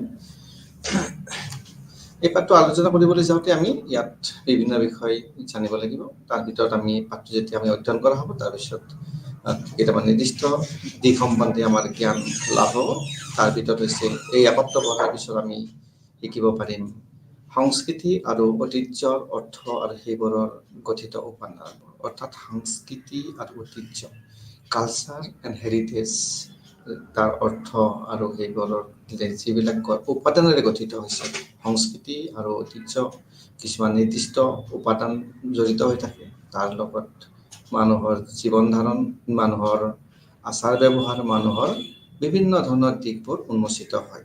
সেই বিষয়ে আমি এই পাঠ্য অধ্যয়ন কৰাৰ পিছত জানিম, আৰু সেইটো এটা বুৰঞ্জীৰ জৰিয়তে বিভিন্ন সময়ত আমি জানিবলৈ যত্ন কৰিম, কেনেধৰণে কোন সময়ত কেনেকৈ তাৰ ট্ৰেনজিশ্যন হৈছিলে আৰু ইটোৰ পৰা সিটো সভ্যতালৈকে বিয়পি পৰিছিল, আৰু বৰ্তমানো আমি সেই সভ্যতালৈ, সেই আমি সংস্কৃতিলৈ, সেই আমি ঐতিহ্যলৈ জীয়াই আছোঁ, আৰু তাক আমি এটা উন্নত মানলৈ লৈ যাবলৈ যত্ন কৰি আছোঁ। তাৰপিছৰ উদ্দেশ্যটো হৈছে আমাৰ সংস্কৃতি নিৰ্মাণত অৰিহণা যোগোৱা। এই যে আমাৰ সংস্কৃতি, আমাৰ কালচাৰ, আমি সদায় কৈ থাকোঁ কালচাৰটোনো কি বস্তু? কালচাৰটো আমি জীৱন ধাৰণৰ লগত আমাৰ জড়িত নিজৰ একোটা ব্যৱস্থা, য'ত আমি যেনেকৈ আমি ৱৰ্ক কালচাৰ কওঁ, যে তাত কাম কৰিবলৈ কিছুমান নিয়ম নীতি আৰু এটা ব্যৱস্থাৰ মাজেৰে, ঠিক তেনেকৈ আমি আমাৰ মানুহবোৰে সমাজত জীয়াই থাকিবলৈ বিভিন্ন নিয়ম নীতি বা ব্যৱস্থা, শিক্ষা দীক্ষা আদি কৰি এই সমাজৰ লগত সম্পৰ্কিত সকলো বিষয় সামৰি কেনেধৰণে অৰিহণা যোগাইছিল আমাৰ সংস্কৃতি নিৰ্মাণত, সেই বিষয়ে আমি জানিব পাৰিম। শতিকাজুৰি ভাৰতীয় সংস্কৃতি কেনেদৰে বিকশিত হৈছিল, এটা বছৰৰ পিছত আনটো বছৰ, শতকৰ পিছত শতক বছৰ, হাজাৰৰ পিছত হাজাৰ বছৰ ধৰি আমাৰ সংস্কৃতিয়ে কেনেদৰে তাৰ প্ৰচাৰ বা ভাৰতীয় সংস্কৃতি লাভ কৰিছিল। আমি জানো যে ভাৰতীয় সংস্কৃতি বা ভাৰতীয় সভ্যতা অতি উন্নত মানদণ্ডৰ আছিল অতীততে, আৰু সেই সংস্কৃতি বা তাৰ ঐতিহ্য বহন কৰি এতিয়ালৈকে এই ভাৰতীয় সংস্কৃতি এটা উন্নত মানদণ্ডৰে এতিয়াও জীয়াই আছে। আৰু আমি শেষত আমাৰ সংস্কৃতি বিকাশৰ চিহ্নবোৰ কি আৰু সেইবোৰৰ চিনাক্তকৰণৰ বৈশিষ্ট্যসমূহ কি, আমি সেই বিষয়ে কি দিশবিলাকে আমাৰ সংস্কৃতিক আৰু উন্নত কৰে বা বিকাশ কৰে বা উন্নত কৰে, সেইবিলাক আমি চিনাক্ত কৰিম, আৰু সেইবিলাকৰ চৰিত্ৰবোৰ কি সেই বিষয়ে আমি জানিবলৈ যত্ন কৰিম। তো আমি সদায় আমাৰ পাঠটো আৰম্ভ কৰাৰ লগে লগে তাৰ পাঠৰ এটা পৰিচয় দিবলগীয়া হয়। এই পৰিচয়ৰ ভিতৰত আমি যদি চাব যাওঁ, ভাৰতীয় সংস্কৃতি বিভিন্ন ধৰণে অনন্য। ভাৰতৰ সংস্কৃতি আমি ক'লে ইণ্ডিয়ান কালচাৰ ইউনিক ইন সেভাৰেল, বিভিন্ন দিশত ইউনিক হয়, অন্যৰ লগত নিমিলে, তাৰ উন্নত এটা মানদণ্ডৰ হয়। ইয়াৰ বিৱৰ্তন প্ৰায় ৫,০০০ বছৰ অতীতত এক নিৰবিচ্ছিন্ন ইতিহাস হৈ এতিয়ালৈকে চলি আছে। ৫,০০০ বছৰ পুৰণি এটা অতীত আৰু নিৰবিচ্ছিন্নভাৱে কণ্টিনিউৱাছলি আমাৰ মাজত এক ঐতিহাসিক হিচাপে এতিয়াও চলি আছে, তাৰ ডেভেলপমেণ্ট হৈয়ে আছে। এই সকলো সময়ছোৱাত ই নিজকে সমৃদ্ধ কৰিছে, আৰু প্ৰত্যেকটো বছৰতে, প্ৰত্যেকটো দিনতে বা প্ৰত্যেকটো সময়তে ইয়াক সমৃদ্ধ কৰা হৈছে, ইয়াক উন্নতৰ ফাললৈকে লৈ গৈ থকা হৈছে। ই ভাৰতীয় সংস্কৃতিৰ এক নিৰ্দিষ্টতা প্ৰদান কৰিছে, আৰু ইয়াৰ এটা মাত্ৰা প্ৰদান কৰিছে, আৰু ইয়াক একঘামী একতাৰ পৰা ৰক্ষা কৰিছে, যে মনোটনাছৰ পৰা তাক এটা যিহেতু স্থিৰ হৈ থকা নাই, ই উন্নতৰ ফালে গৈছে, গতিকে একঘামীৰ কথাই নাহে, উন্নতিৰ দিশত আগবাঢ়িছে। দৰাচলতে ইয়াৰ স্পন্দনশীল মজাইক আমি ভাৰতৰ তাত দৈৰ্ঘ্য প্ৰস্থ আমি অতিক্ৰম কৰা বুলি ক'ব লাগিব, আৰু সংস্কৃতিত ই বিশেষভাৱে প্ৰদৰ্শিত হৈছে। একে সময়তে একতা, এক মনোভাৱো বিচাৰি উলিয়াব আমি ইয়াত পাৰোঁ, আৰু এই বিশাল বৈচিত্ৰ্য অন্তৰ্ভুক্ত কৰিছে। ই আমাৰ ভাৰতত এটা বিশাল বৈচিত্ৰ্য, ডাইভাৰ্চিটিৰ মাজত আমি জীয়াই আছোঁ, আৰু তাক এটা একতাৰ বান্ধেৰে বা একতাৰ মনোভাৱেৰে আমাক বান্ধ খুৱাই আছে আৰু আমি তাক বিচাৰি উলিয়াবলৈ পাৰিম। এনেদৰে যেতিয়া আমি ভাৰতীয় সংস্কৃতিৰ এক সমৃদ্ধ বহুত কথা কওঁ, আমি প্ৰকৃততে সংস্কৃতিৰ পৰম্পৰাৰ আৰু একতা বিষয়ে আমি জানিব পাৰোঁ। কিছুমান ক্ষেত্ৰত এই বহুত্ব এটা সাধাৰণৰ পৰিমাণৰ উৎপত্তি, এই ভাগ বতৰা কৰা ঐতিহ্যৰ অন্যান্য ক্ষেত্ৰত, যেনে আমাৰ সংগীত, স্থাপত্য, বহুতো জনপ্ৰিয় ধৰ্মীয় ধৰ্ম ইত্যাদি। আৰু এতিয়া আনবোৰ কাৰণে ঔপনিৱেশিক শাসনৰ বিৰুদ্ধে এক উমৈহতীয়া সংগ্ৰামৰ বিষয়ে আমি জানিব পাৰিম। সমানে গুৰুত্বপূৰ্ণ কথাটো হ'ল যে আজিও আমি নিজকে ৰাষ্ট্ৰীয় সীমা অতিক্ৰম কৰাৰ এক উমৈহতীয়া সংস্কৃতিৰ অংশ হিচাপে অনুভৱ কৰোঁ, যে আমাৰ সংস্কৃতি, যে আমাৰ কালচাৰ অকল আমাৰ দেশতে সীমাবদ্ধ হৈ থকা নাই, ই সীমা অতিক্ৰম কৰি দূৰ দূৰণিলৈকে বিয়পি গৈছে আৰু উন্নত মানলৈকে লৈ গৈছে আমাক আৰু এটা চহকী অৱস্থাত উপনীত কৰাইছে। এই উমৈহতীয়া সাংস্কৃতিক ঐতিহ্য হৈছে বিভিন্ন সংস্কৃতিৰ এক জটিল আদান প্ৰদানৰ উত্তৰাধিকাৰী, আৰু এই শতিকা যদি তাৰ অস্তিত্ব ভাগ বতৰা কৰা হৈছে আৰু ই আগবাঢ়ি গৈ আছে। আমি তলত কিছুমান বিষয় আলোচনা কৰিম, আমাৰ শাখাত বাৰু যিবিলাক শাখা আছে তাত আমি আলোচনা কৰিম, আৰু বিৱৰ্তনৰ মাজেৰে ভাৰতীয় সংস্কৃতিৰ এক ঐতিহাসিক যাত্ৰা লৈ আমি গুচি যাব পাৰিম। আমি তাৰ এটা বিৱৰ্তনৰ মাজেৰে, অৰ্থাৎ তাৰ ডেভেলপমেণ্ট বা ইভলিউশ্যনৰ মাজেৰে আমি আমাৰ সংস্কৃতি, তাৰ যিটো ঐতিহ্য, তাৰ পৰম্পৰা কিমান দূৰলৈকে আমি বহুত দূৰলৈকে আমি আলোচনাৰ মাজেৰে লৈ যাব পাৰিম। ইয়াৰ পিছত আমি দেখিছোঁ আমাৰ সংস্কৃতি আৰু ঐতিহ্য, ইয়াৰ কিছুমান সমস্যা আছে, ইয়াৰ কিছুমান সংজ্ঞা আছে। আমাৰ সংস্কৃতি, আমাৰ কালচাৰ আৰু ঐতিহ্য, আমাৰ হেৰিটেজ। আমি প্ৰথমে সংস্কৃতি কি গঠন কৰে তাক লৈ এটা বিতৰ্কিত আলোচনাত আমি উপস্থিত হ'ব পাৰোঁ বা উপনীত হ'ব পাৰোঁ। কাৰণ সংস্কৃতি বুলি কোৱাৰ লগে আমাৰ বিভিন্ন দিশ ইয়াত সামৰি লয়।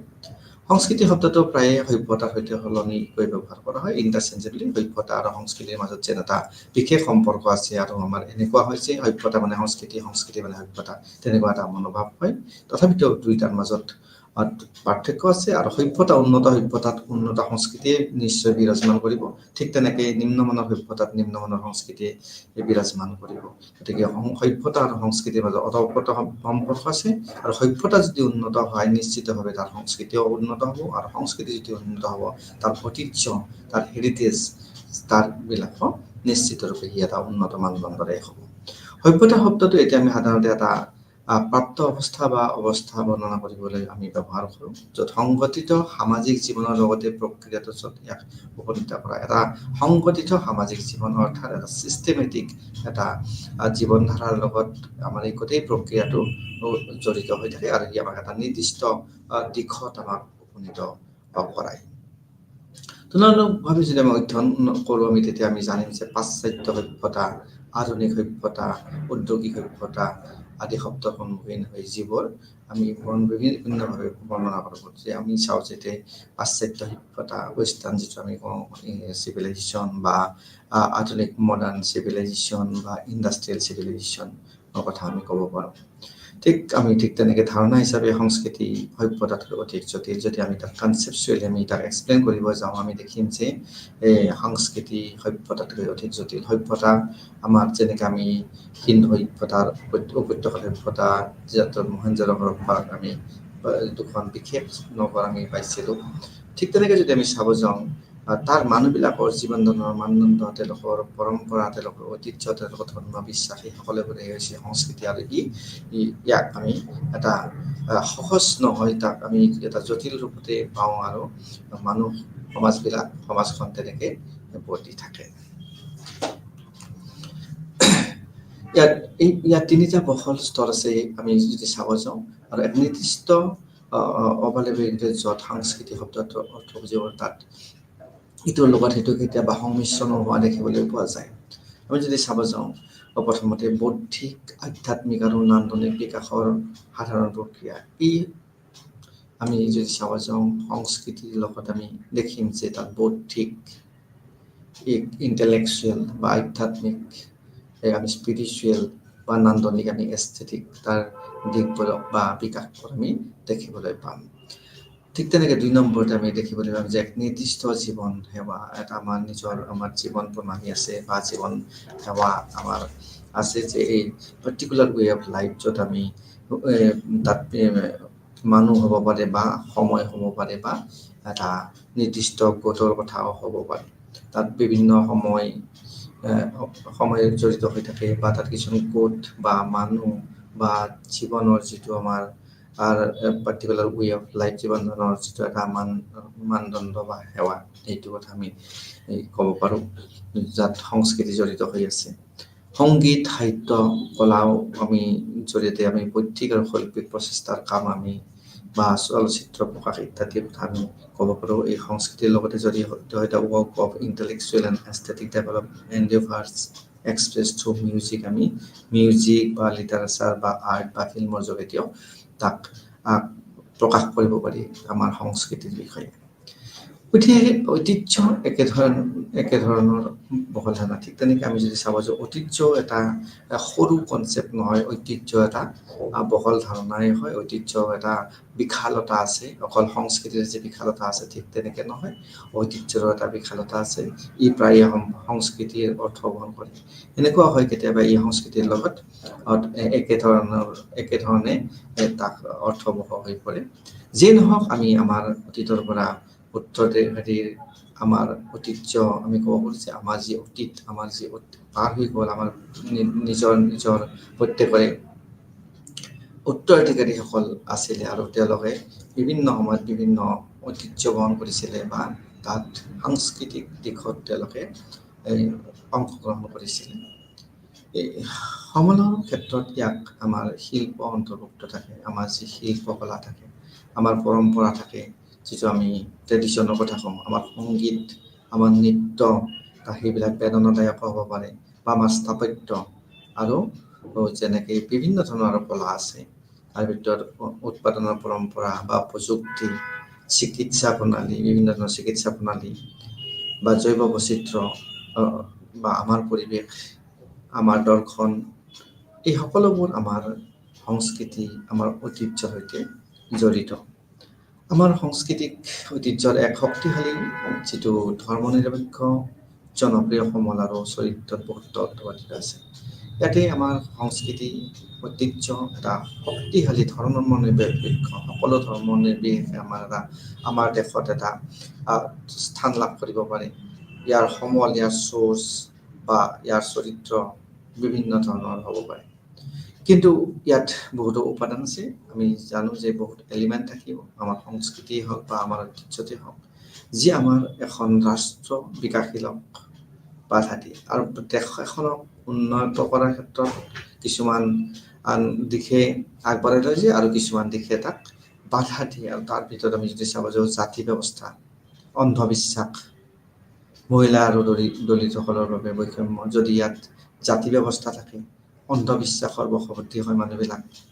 বা মহিলা আৰু যিবিলাক দলিত আছে যাক আমি আনটাচেবল বুলি কওঁ তেওঁলোকৰ মাজত যদি বৈষম্য থাকে তেওঁলোকে সমানৰ অধিকাৰ দিয়া নহয় অন্ধবিশ্বাসৰ বশৱৰ্তী হৈ আমি বিভিন্ন ধৰ্মীয় অন্ধবিশ্বাস বা বিভিন্ন এতিয়াও আমি দেখি আছোঁ ডাইনী হত্যা হৈ আছে অন্ধবিশ্বাসৰ বশৱৰ্তী হৈ যেনেকৈ জৰা ফুকা আদি কৰি বিভিন্ন দিশত জাতি ব্যৱস্থা জাতি ভাগ কৰি বিভিন্ন সময়ত উচ্চ নিচৰ কথা কোৱা হৈছে তো এইবিলাকে এখন ৰাষ্ট্ৰক বিকাশী হোৱাৰ ক্ষেত্ৰত বিভিন্ন ধৰণে বাধা প্ৰদান কৰে সেয়ে আমি আমাৰ হ'ব লাগিব আমাৰ সংস্কৃতিৰ যি আমাৰ সংৰক্ষণ বা অনুমান আমি কৰিব লাগে সেইফালে আমি আগবাঢ়ি যাব লাগিব আমি সচেতন হ'ব লাগিব আৰু আমাৰ উন্নত হ'ব লাগিব আৰু উৎপাদন হ'ব লাগিব আৰু যিবিলাক বেয়া দিশ আমি সেইবিলাক বৰ্জন কৰিব লাগিব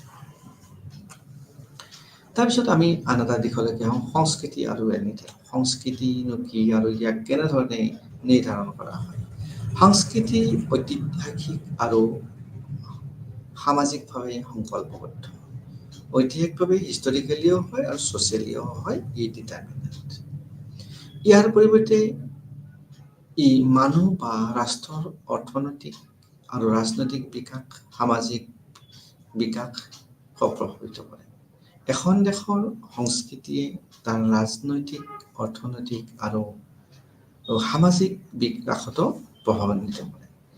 এই শাখাটোত আমি বিভিন্ন ধৰণৰ কথা বিশদভাৱে আলোচনা কৰিম আৰু তাৰ কিছুমান কাৰক, যিবিলাক জটিল কাৰক আছে, সেইবিলাক আমি আমাৰ সংস্কৃতিৰ লগত জড়িত, বিভিন্ন সময়ত বিভিন্ন ধৰণে চলিছিল আৰু যি প্ৰভাৱান্বিত কৰিছিল তাৰ বিষয়ে আমি জানিব পাৰিম। সংস্কৃতি, সমাজ আৰু ইতিহাস আমি যদি চাব যাওঁ, আৰম্ভণিতে সংস্কৃতি হৈছে ইতিহাসৰ যিকোনো সময়তে এখন সমাজৰ জীৱন আৰু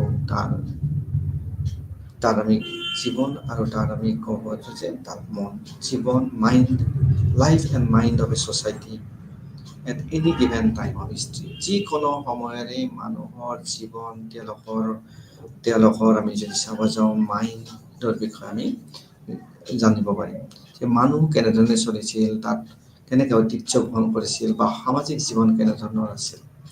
এটা নিৰ্দিষ্ট সমাজ বা বয়সৰ সংস্কৃতিক ইয়াৰ ঐতিহাসিক প্ৰেক্ষাপটৰ পৰা পৃথক কৰিব নোৱাৰি। আমি ইমান সহজ নহয় এটা সময় বা এখন সমাজৰ পৰা আমাৰ সংস্কৃতিক আমি ঐতিহাসিক প্ৰেক্ষাপটত আমি তাক ছেপাৰেট কৰিব নোৱাৰোঁ। ধাৰাবাহিকতা, পৰিৱৰ্তনৰ সামাজিক একতাৰ প্ৰভাৱিত হয়। এটা ধাৰাবাহিকতা, কণ্টিনিউটি বা চেঞ্জ, যি আমাৰ সাংস্কৃতিক প্ৰভাৱান্বিত কৰে। যিকোনো সময়তে অৰ্থনৈতিক আৰু ৰাজনৈতিক বিকাশ আৰু ইয়াৰ বিপৰীতে সাংস্কৃতিক প্ৰভাৱ। এতিয়া সংস্কৃতি আমাৰ বিভিন্ন ৰাজনৈতিক ডেভেলপমেণ্টৰ ওপৰতো নিৰ্ভৰ কৰে, অৰ্থনৈতিক ডেভেলপমেণ্টৰ ওপৰতো নিৰ্ভৰ কৰে। ৰাজনৈতিকভাৱে যদি কিছুমান বাধা আৰোপ কৰা হয় বা কিছুমান ব্যৱস্থা কৰা হয়, তেতিয়া সংস্কৃতিৰ সংস্কৃতিৰ ওপৰত প্ৰভাৱ পৰিব। ঠিক তেনেকৈ অৰ্থনৈতিক বিকাশৰ ক্ষেত্ৰৰ লগতো সংস্কৃতিৰ ওতঃপ্ৰোতভাৱে জড়িত আছে আৰু আমাৰ বিভিন্ন পৰম্পৰাৰ লগত ইয়াৰ সম্পৰ্ক আছে। এতিয়া আমি দেখিবলৈ পাম, যদি উদাহৰণ দিব যাওঁ, কৃষি উৎপাদনৰ বিকাশ আৰু পৰিৱৰ্তন অবিচ্ছেদ্যভাৱে ভাৰতৰ বৈদিক সভ্যতাৰ উদ্ভৱ, বিকাশ আৰু পৰিৱৰ্তন। কৃষি বৈদিক সভ্যতাৰ লগত বিশেষভাৱে জড়িত আৰু কৃষিয়ে অৰ্থনীতিৰ মূল চাবিকাঠি আছিল। সেই সময়ত কৃষিৰ লগত মানুহৰ জীৱন ধাৰণৰ মানদণ্ডৰ কথা জড়িত হৈ আছিল। কৃষিজাত সামগ্ৰীয়ে এটা সামগ্ৰী আছিল যাৰ পৰা তেওঁলোকে আয় ইনকাম কৰিব পাৰিছিল আৰু সেই বৈদিক যি সভ্যতা লগত ওতঃপ্ৰোত, কাৰণ সেই সময়ত কৃষিৰ লগত কৃষি প্ৰথা নাছিলে, সেই সভ্যতা কৃষিৰ লগত জড়িত আছিল আৰু তাৰ পৰিৱৰ্তন বা বিকাশ, তাৰ উৎপাদন, কৃষি উৎপাদনত অৰ্থাৎ প্ৰডাকশ্যনৰ লগত জড়িত হৈছিল। অৰ্থাৎ বেছি প্ৰডাকশ্যন হ'লে বেছি আয় হ'ব আৰু সি অৰ্থনীতিৰ লগত জড়িত হ'ব আৰু ইয়ে সভ্যতাক এটা উন্নত দিশলৈ লৈ যাব। বৈদিক সভ্যতাই বৰ্ণাশ্ৰম আৰু জাতি ব্যৱস্থাৰ জন্ম দিছিল। বৈদিক সভ্যতাত এটা কথা হৈছিল যে তাত জাতি ব্যৱস্থা বুলি কোৱাৰ লগে লগে আমি বিভিন্ন ধৰণৰ জাতিৰ কথা বিষয়ে জানিব পাৰিম বা আমি তাত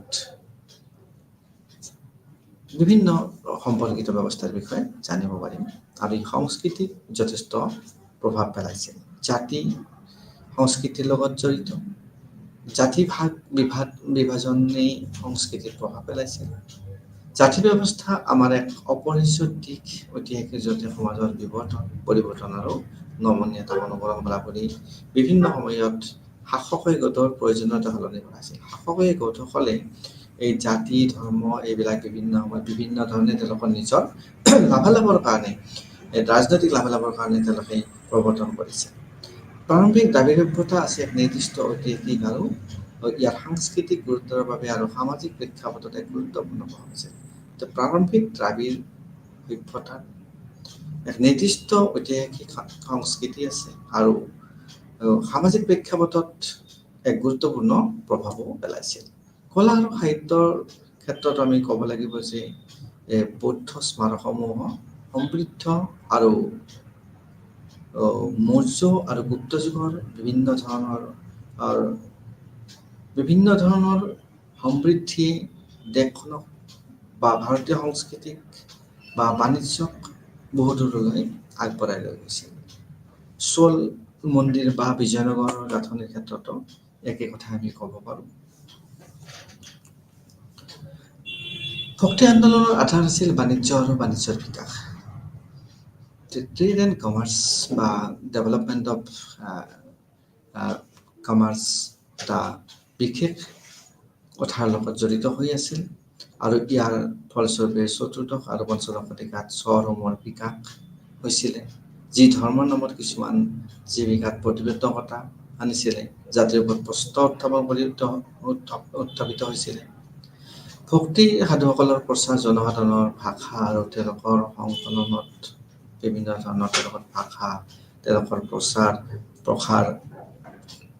আৰু অৱধিৰ বিকাশ সম্ভৱ হৈছিল। ৰাজস্থানী, গুজৰাটী, মাৰাঠী, পাঞ্জাবী, কাশ্মীৰী আৰু অন্যান্য আঞ্চলিক সাহিত্যৰো সেই সময়তে বিকাশ হৈছিল। এই মোগল শাসনৰ সময়ত মোগলৰ সুন্দৰ স্থাপত্যৰ সৈতে জড়িত হৈছিলে। মোগল স্থাপত্য যিটো আৰ্ট এণ্ড আৰ্কিটেকচাৰৰ কথা আমি নাম ল'বই লাগিব। অতি সুন্দৰ, অতি মনোমোহা আৰু অতি উন্নত মানৰ মোগল সকল আৰ্ট এণ্ড আৰ্কিটেকচাৰৰ ক্ষেত্ৰত বিশেষভাৱে উৎপত্তি লাভ কৰিবলৈ সক্ষম হৈছিলে আৰু তেওঁলোকে বিভিন্ন ধৰণে বিভিন্ন বৰ্ধিত ৰাজ্যিক এই উৎপাদনত তেওঁলোকে অংশগ্ৰহণ কৰিছিলে আৰু তেওঁলোকে নিজৰ সংস্কৃতিক আগবঢ়াই লৈ গৈছিলে। নতুন সংগীতৰ ৰূপত বিকাশ আৰু সেইবোৰ জনপ্ৰিয়তা, নতুন সংগীত, আদালত, পৃথিৱীৰ গুৰুত্বপূৰ্ণ গ্ৰন্থ অনুবাদ কৰা হৈছিলে এই সময়ত। লগতে নতুন কৌশলৰ বিকাশ হৈছিলে, টেকনিক কিছুমান উদ্ভাৱন কৰা হৈছিলে আৰু এই যিবিলাক বৃদ্ধি হৈছিল তাৰ পৃষ্ঠপোষকতাৰ দ্বাৰা উৎপাদকসকলক যথেষ্ট সহায় কৰা হৈছিল, কাৰণ নতুন কৌশল বা নতুন ধৰণৰ ব্যৱস্থা যেতিয়া আহিব তেতিয়া এই বিকাশ নিশ্চিতভাৱে হ'ব। জাতি বিৰোধী আৰু কৃষক অৰ্থনৈতিক সংগ্ৰামৰ অংশ হিচাপে সমতাৰ ধাৰণা, নাৰী শিক্ষা আৰু মুক্তিৰ বাবে গণতান্ত্ৰিক আন্দোলন, এক বৈজ্ঞানিক মেজাজ, ধৰ্মনিৰপেক্ষতা, সংস্কৃতি আৰু গণতন্ত্ৰৰ সংস্কৃতিয়ে আধুনিকতাৰ পৰিপ্ৰেক্ষিতত এক আকাৰ লৈছিল আৰু যিয়ে ব্ৰিটিছ বিজয়ৰ প্ৰভাৱৰ ফলস্বৰূপে ভাৰতত পুঁজিবাদৰ বিকাশ হৈছিলে। ৰাজনৈতিক গাঁথনি আৰু সংস্কৃতিৰ ওপৰত সেইবোৰৰ প্ৰভাৱ। পলিটিকেল ষ্ট্ৰাকচাৰে কালচাৰৰ ক্ষেত্ৰত কেনেধৰণে প্ৰভাৱ বিস্তাৰ কৰে আমি সেই বিষয়ে আলোচনা কৰিম। ৰাজনৈতিক গাঁথনিবোৰেও ইয়াৰ ইতিহাসত আমাৰ সংস্কৃতিৰ ওপৰত প্ৰভাৱ পেলাইছে। ৰাজনীতি কেনেধৰণৰ তাৰ ওপৰত আমাৰ নিশ্চিতভাৱে আমাৰ সংস্কৃতি পৰিৱৰ্তন হয়। উদাহৰণস্বৰূপে আমি চাব যাওঁ যদি গুপ্ত বিভাজনৰ পিছত ৰাজনৈতিক বিকেন্দ্ৰীকৰণৰ সময়ত সাম্ৰাজ্য আৰু পিছলৈ মোগল সাম্ৰাজ্যৰ ফলত আঞ্চলিক সংস্কৃতিৰ বিকাশ ঘটে। মোগল গুপ্তৰ সময়ত এটা সাংস্কৃতিক বিকাশ বেলেগ ধৰণে হৈছিল আৰু মোগল সাম্ৰাজ্যৰ তেওঁলোকৰ পতনৰ পিছত মোগল সাম্ৰাজ্যৰ ফলত আঞ্চলিক সংস্কৃতিৰ বিকাশ ঘটিছিলে। এজন শাসকে স্বীকাৰ কৰিছিল যে ধৰ্মই সেইবোৰ বহন কৰা কলাৰ বিকাশত অনুপ্ৰাণিত কৰিব পাৰে আৰু তাৰ যোগেদি তেওঁলোকে ধৰ্মীয় অভিব্যক্তি প্ৰকাশ কৰিব পাৰে। কিন্তু এনেকুৱা নহয় যে তেওঁলোকক অন্য প্ৰকাৰে দমন কৰা হৈছিল। তেওঁলোকে ধৰ্মীয় অনুভূতি তেওঁলোকে প্ৰকাশ কৰিব পাৰিছিল আৰু তেওঁলোকৰ বিভিন্ন ধৰণৰ স্বাধীনতা আছিল। একেদৰে অতি উদাৰ, গণতান্ত্ৰিক আৰু ধৰ্মনিৰপেক্ষ শাসনেও অধৰ্মীয় বিকাশৰ সাক্ষী হ'ব পাৰে। তো দুটাৰে এনেকুৱা নহয় যে ধৰ্ম প্ৰসাৰ কৰিব দিছে আৰু অন্যান্য ক্ষেত্ৰত তাক চাপৰ মাজত ৰাখিছে আৰু কিছুমান ক্ষেত্ৰত অধৰ্মীয় বিকাশ হৈছিল আৰু তেওঁলোকক চাপত ৰখা নাই, তেনেকুৱা নহয়। আধুনিক আৰু সমসাময়িক ভাৰতত এইবিলাক আমি দেখিবলৈ পাইছোঁ। এটা অত্যাচাৰী নিয়মীয় উপনিৱেশিক শাসকৰ সময়ত দেখা পোৱা প্ৰতিবাদৰ সংস্কৃতিক অধিবক্তি উদ্বৃত্ত কৰিব পাৰে। সংস্কৃতি বিকাশৰ ক্ষেত্ৰত বাহিৰৰ পৰা কিবা প্ৰভাৱ থাকিব পাৰে নেকি? আমাৰ সংস্কৃতি যেনেকৈ বেলেগ সীমা অতিক্ৰম কৰি বেলেগলৈকে বিয়পি গৈছে, ঠিক তেনেকৈ বাহিৰৰ পৰাও আমাৰ দেশলৈকে সংস্কৃতি আহিব পাৰে। কোনো সমাজ এককভাৱে অস্তিত্ববান হোৱা নাই, যে অকলে কোনো সমাজৰ মানুহ জীয়াই থাকিব নোৱাৰে, সমাজ উন্নত হ'ব নোৱাৰে। তাৰ কাৰণে আমাক বিভিন্ন দিশত অন্যৰ সহায় সহযোগিতা আৰু তাৰ লগত জড়িত বিষয়বোৰ নিশ্চয়কৈ আহিব বা ই অহা আন সমাজবোৰৰ সম্পৰ্ক দ্বাৰা প্ৰভাৱিত হয় যে আমি নিজে নিজে জীয়াই থাকিম এনেকুৱাও নহয় আৰু আমাৰ মাজত বেলেগ সংস্কৃতিয়ে আহি ভাল ল'ব সেইটোও হ'ব নোৱাৰে। এইটো আমাৰ দেশৰ ক্ষেত্ৰত আন যিকোনো দেশৰ দৰে সঁচা। এইটো আমাৰ দেশৰ ক্ষেত্ৰতো একেধৰণেই হয়, যিবোৰ আন দেশৰ ক্ষেত্ৰতো হয়। আৰু ইয়াৰ সৈতে আমাৰ সম্পৰ্ক আছে। আমাৰ সম্পৰ্ক আমাৰ নিজৰ সংস্কৃতিৰ লগত আছে, আনৰ সংস্কৃতিৰ লগত আছে। আমি ইয়াৰ পৰা বহুখিনি লৈছোঁ আৰু ইয়াত বহুত দিছোঁ। এনেকুৱা নহয় যে আমি অকল আমাৰখিনি লৈ জীয়াই আছোঁ, আমি বেলেগৰ পৰা লৈছোঁ, আমি বেলেগকো দিছোঁ আমাৰ সংস্কৃতিৰ ভাগ। আমাৰ সমগ্ৰ বৈজ্ঞানিক আৰু প্ৰযুক্তিগত ঐতিহ্য এক অংশীদাৰী ঐতিহ্য। আমি যিহেতু বৈজ্ঞানিক যুগৰ মানুহ, গতিকে বৈজ্ঞানিক এই চিন্তা চৰ্চা, প্ৰযুক্তি এইবিলাক আমাৰ ব্যৱহাৰ হৈছে আমাৰ সংস্কৃতিত। বিভিন্ন জনজাতি আৰু জাতিৰ দ্বাৰা স্থানীয় লোকসকলৰ সৈতে গ্ৰহণ কৰা আন্তঃমিশ্ৰণ ভাৰতৰ ইতিহাস, ভাৰতৰ সংস্কৃতি সমৃদ্ধ কৰিছে। যে আমাৰ সংস্কৃতিত স্থানীয় জাতি জনজাতি লোকসকলে বিভিন্ন জাতি জনজাতিৰ লগত তেওঁলোকৰ সংমিশ্ৰণ হৈছে আৰু ই আমাৰ ইতিহাসত আমাৰ সংস্কৃতিক সমৃদ্ধ কৰিছে।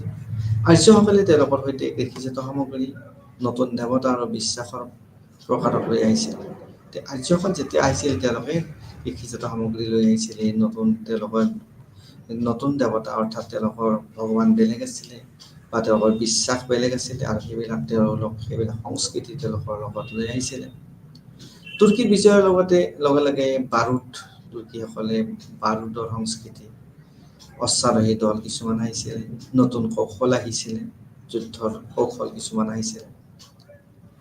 চিলাই কৰা কাপোৰ ব্যৱহাৰ হৈছিল তেতিয়া, গম্বুজ, খিলান বা কাগজ, গ্লাছ নিৰ্মাণৰ কৌশল কেনেকৈ বনোৱা হয়, পানী চকা হৈছে সভ্যতাৰ কিছুমান উপাদান যি বাহিৰৰ পৰা আহিছে। এইবিলাক বাহিৰৰ পৰা সভ্যতাৰ উপাদান সংস্কৃতিৰ ৰূপত তেওঁলোক যেতিয়াই ভাৰতলৈকে আহিছিল তেওঁলোকৰ লগত আহিছিলে। পাৰ্চী মোগল বিজয়ৰ পিছত প্ৰভাৱৰ নতুন সুৰ, সংগীত, সাহিত্যৰ অভিব্যক্তি বা ক্ষুদ্ৰ চিত্ৰকলা, বাদ্যযন্ত্ৰৰ ৰূপত বিভিন্ন দাস্তান আৰু গজল ইত্যাদিয়ে আমাৰ সংস্কৃতিৰ লগত আহি আমাৰ সংস্কৃতিক এক সুকীয়া পৰিচয় দিবলৈ সক্ষম হৈছিল। বিভিন্ন আঞ্চলিক সংস্কৃতিৰ যৌগিক সংমিশ্ৰণ আমাৰ জীৱনৰ সৈতে বিভিন্ন ধৰণে ভাগ বতৰা কৰাইছিল, বিভিন্ন বাৰ্তালাপ কৰা হৈছিল বিভিন্ন ধৰণে। আৰু ইয়েই আমাৰ বৈচিত্ৰ্যৰ মাজত সংস্কৃতিৰ এটা একতা বহন কৰিছিল। ডাইভাৰ্চিটিটো আছে, তাৰ মাজত বিভিন্ন সংস্কৃতি আহি আকৌ তাক এটা বেলেগ মাত্ৰা প্ৰদান কৰিছিল। সাংস্কৃতিক সজাগতা আৰু ইয়াৰ ইতিহাস। Cultural awareness and history. আমি যদি চাব যাওঁ আমাৰ কালচাৰেল এৱাৰনেছ বা তাৰ বুৰঞ্জী আমি জানিব পাৰিম ইয়াৰ পৰা। সাংস্কৃতিক সজাগতাৰ ইতিহাসৰ সৈতে সম্পৰ্ক আছে। সংস্কৃতি আমাৰ সজাগতাৰ ইতিহাসৰ সৈতেও জড়িত। উদাহৰণস্বৰূপে এক বৈজ্ঞানিক মেজাজ হৈছে কেৱল আধুনিকতাৰ পৰিপ্ৰেক্ষিতত যে সম্ভৱ ধৰ্ম নিৰপেক্ষতা আৰু বৌদ্ধবাদৰ মনোভাৱৰ দৰে। আমি আমাৰ প্ৰাচীন অতীতত এই মূল্যবোধবোৰৰ সজাগতা আৰু চেতনা বিচাৰিব নোৱাৰোঁ। অতীতৰ বহুতো গুৰুত্বপূৰ্ণ বস্তু থাকিব পাৰে, নিশ্চিতভাৱে থাকিব পাৰে, কিন্তু একে সময়তে দাসত্ব, জাতি ব্যৱস্থা, দলিত আৰু মহিলাৰ বিৰুদ্ধে বৈষম্য, ধৰ্মীয় আদি বহুতো বস্তু আছে, অসহিষ্ণুতা ইত্যাদি, যাক আজি আমাৰ বিকাশৰ প্ৰতি বিদ্বেষপূৰ্ণ হিচাপে চাব লাগিব। অতীতত এনেকুৱা ব্যৱস্থা আছিল য'ত দাসত্ব আছিল, স্লেভাৰী, জাতি ব্যৱস্থা, কাষ্ট চিষ্টেম বা দলিতসকল যি আমি আনটাচেবল বুলি কৈছোঁ, বা মহিলাসকলৰ বিৰুদ্ধে বৰ্ণ বৈষম্য কথা আহিছে। ধৰ্মীয় কথাবিলাক ইয়াত জড়িত হৈ আছে, ইয়াত অসহিষ্ণুতা কথা আহি আছে। তো এইবিলাক বিদ্বেষপূৰ্ণ ব্যৱস্থাও চলি আছিল। অতীত আৰু উপস্থিত দুটাতকৈ সমালোচনামূলকভাৱে পৰীক্ষা কৰিব লাগিব আৰু তাৰপিছত ইতিবাচক বস্তুবোৰ আমি যাৰ যিটো পজিটিভিটি থাকিব সেইটোক আমি গ্ৰহণ কৰিব লাগিব আৰু যিবিলাক নেতিবাচক থাকিব সেইবিলাক আমি বাদ দিব লাগিব। অৰ্থাৎ আমি জাতি ব্যৱস্থা নোহোৱা কৰিব লাগিব, দলিতসকলক সমানে অধিকাৰ দিব লাগিব, মহিলাৰ বিৰুদ্ধে বৈষম্য নাথাকিব বা ধৰ্ম আমি অনুকৰণ কৰাৰ ক্ষেত্ৰত তাৰ কোনো বাধা নিষেধ বা বৈষম্য থাকিব নালাগিব।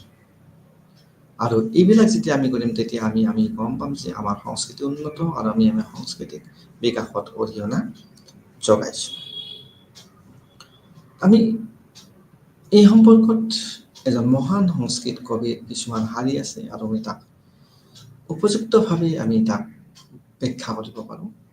পুৰণি সকলোবোৰ ভাল হোৱাৰ প্ৰয়োজন। এনেকুৱা নহয় যেতিয়া পুৰণা সংস্কৃতি যে বা পুৰণা সভ্যতাত সকলোবিলাকে ভাল আছে।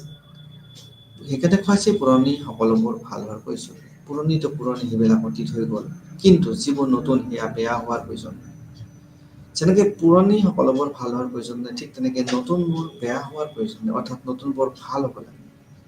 বেয়াখিনি আমি বাদ দি তাৰ পৰা ভালখিনি বাচিলে আৰু তাত আমি সংযোজন ঘটাই আমাৰ সংস্কৃতি, আমাৰ ঐতিহ্য, আমাৰ পৰম্পৰা বা আমাৰ সভ্যতাক আমি আগুৱাই লৈ যাব লাগে। জ্ঞানী পুৰুষসকলে এটা কঠিন পৰীক্ষাৰ পিছত সিদ্ধান্ত লয়। যিবিলাক জ্ঞানী মানুহ, ইণ্টেলেকচুৱেল পিপল, তেওঁলোকে কি কৰে? তেওঁলোকে wise men decide after a doubt test. কঠিন সিদ্ধান্ত এটা পৰিস্থিতিৰ পিছত তেওঁলোকে এটা সুন্দৰ সিদ্ধান্ত লয় আৰু যিয়ে তেওঁলোকক আগুৱাই লৈ যোৱাত সহায় কৰে। ঠিক তেনেকৈ মূৰ্খসকল যিবিলাক আছে তেওঁলোকে যিবিলাক বেয়া পথ, বেয়া ৰাস্তা, বেয়া দিশ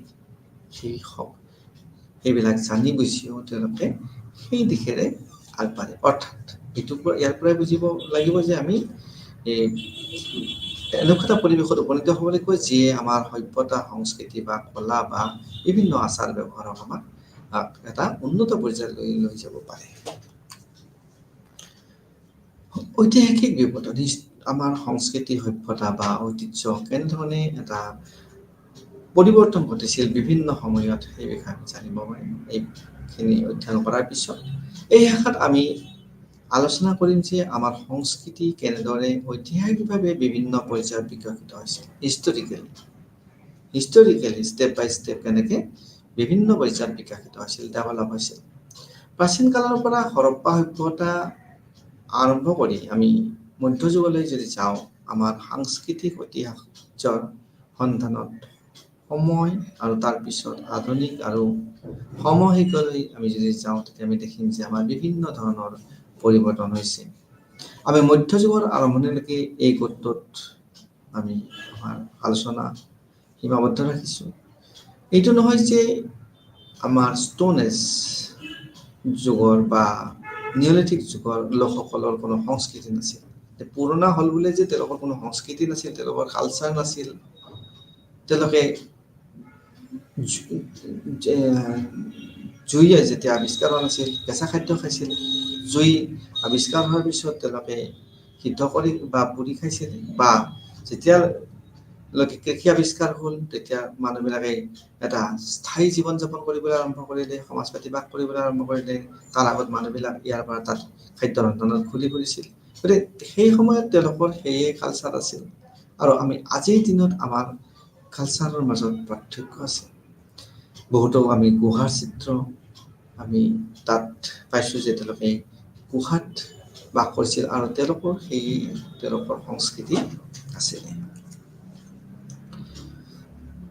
এই গোটেই হিষ্টৰিকেল ইভলিউশ্যনৰ সময়ত আমি হৰপ্পাৰ কথা ক'ব লাগিব বা বৈদিক চিভিলাইজেশ্যনৰ কথা ক'ব লাগিব বা বুদ্ধিষ্ট ধৰ্মৰ বিষয়ে আমি ক'ব লাগিব। হৰপ্পা সভ্যতাৰ সুযোগ আৱিষ্কাৰ, যদিও হৰপ্পা সভ্যতা বহুত আগৰ সভ্যতা আছিল, কিন্তু তাক আৱিষ্কাৰ কৰা হৈছিল প্ৰায় 19বিংশ শতিকাৰ শেষৰ ফালে। আৰু এইটো একেবাৰে সঁচা যে ই ভাৰতৰ প্ৰাচীন সভ্যতা আছিল আৰু মেচপটেমিয়ান আৰু ইজিপ্তৰ সভ্যতাৰ ঠিক সমসাময়িক সভ্যতা আছিল, যি প্ৰাচীন ইৰাকত আছিল। আৰু অৱশ্যে কেৱল 20 শতিকাৰ আৰম্ভণিতে আমাৰ এই সভ্যতা নিৰ্ধাৰণ কৰা হৈছিল।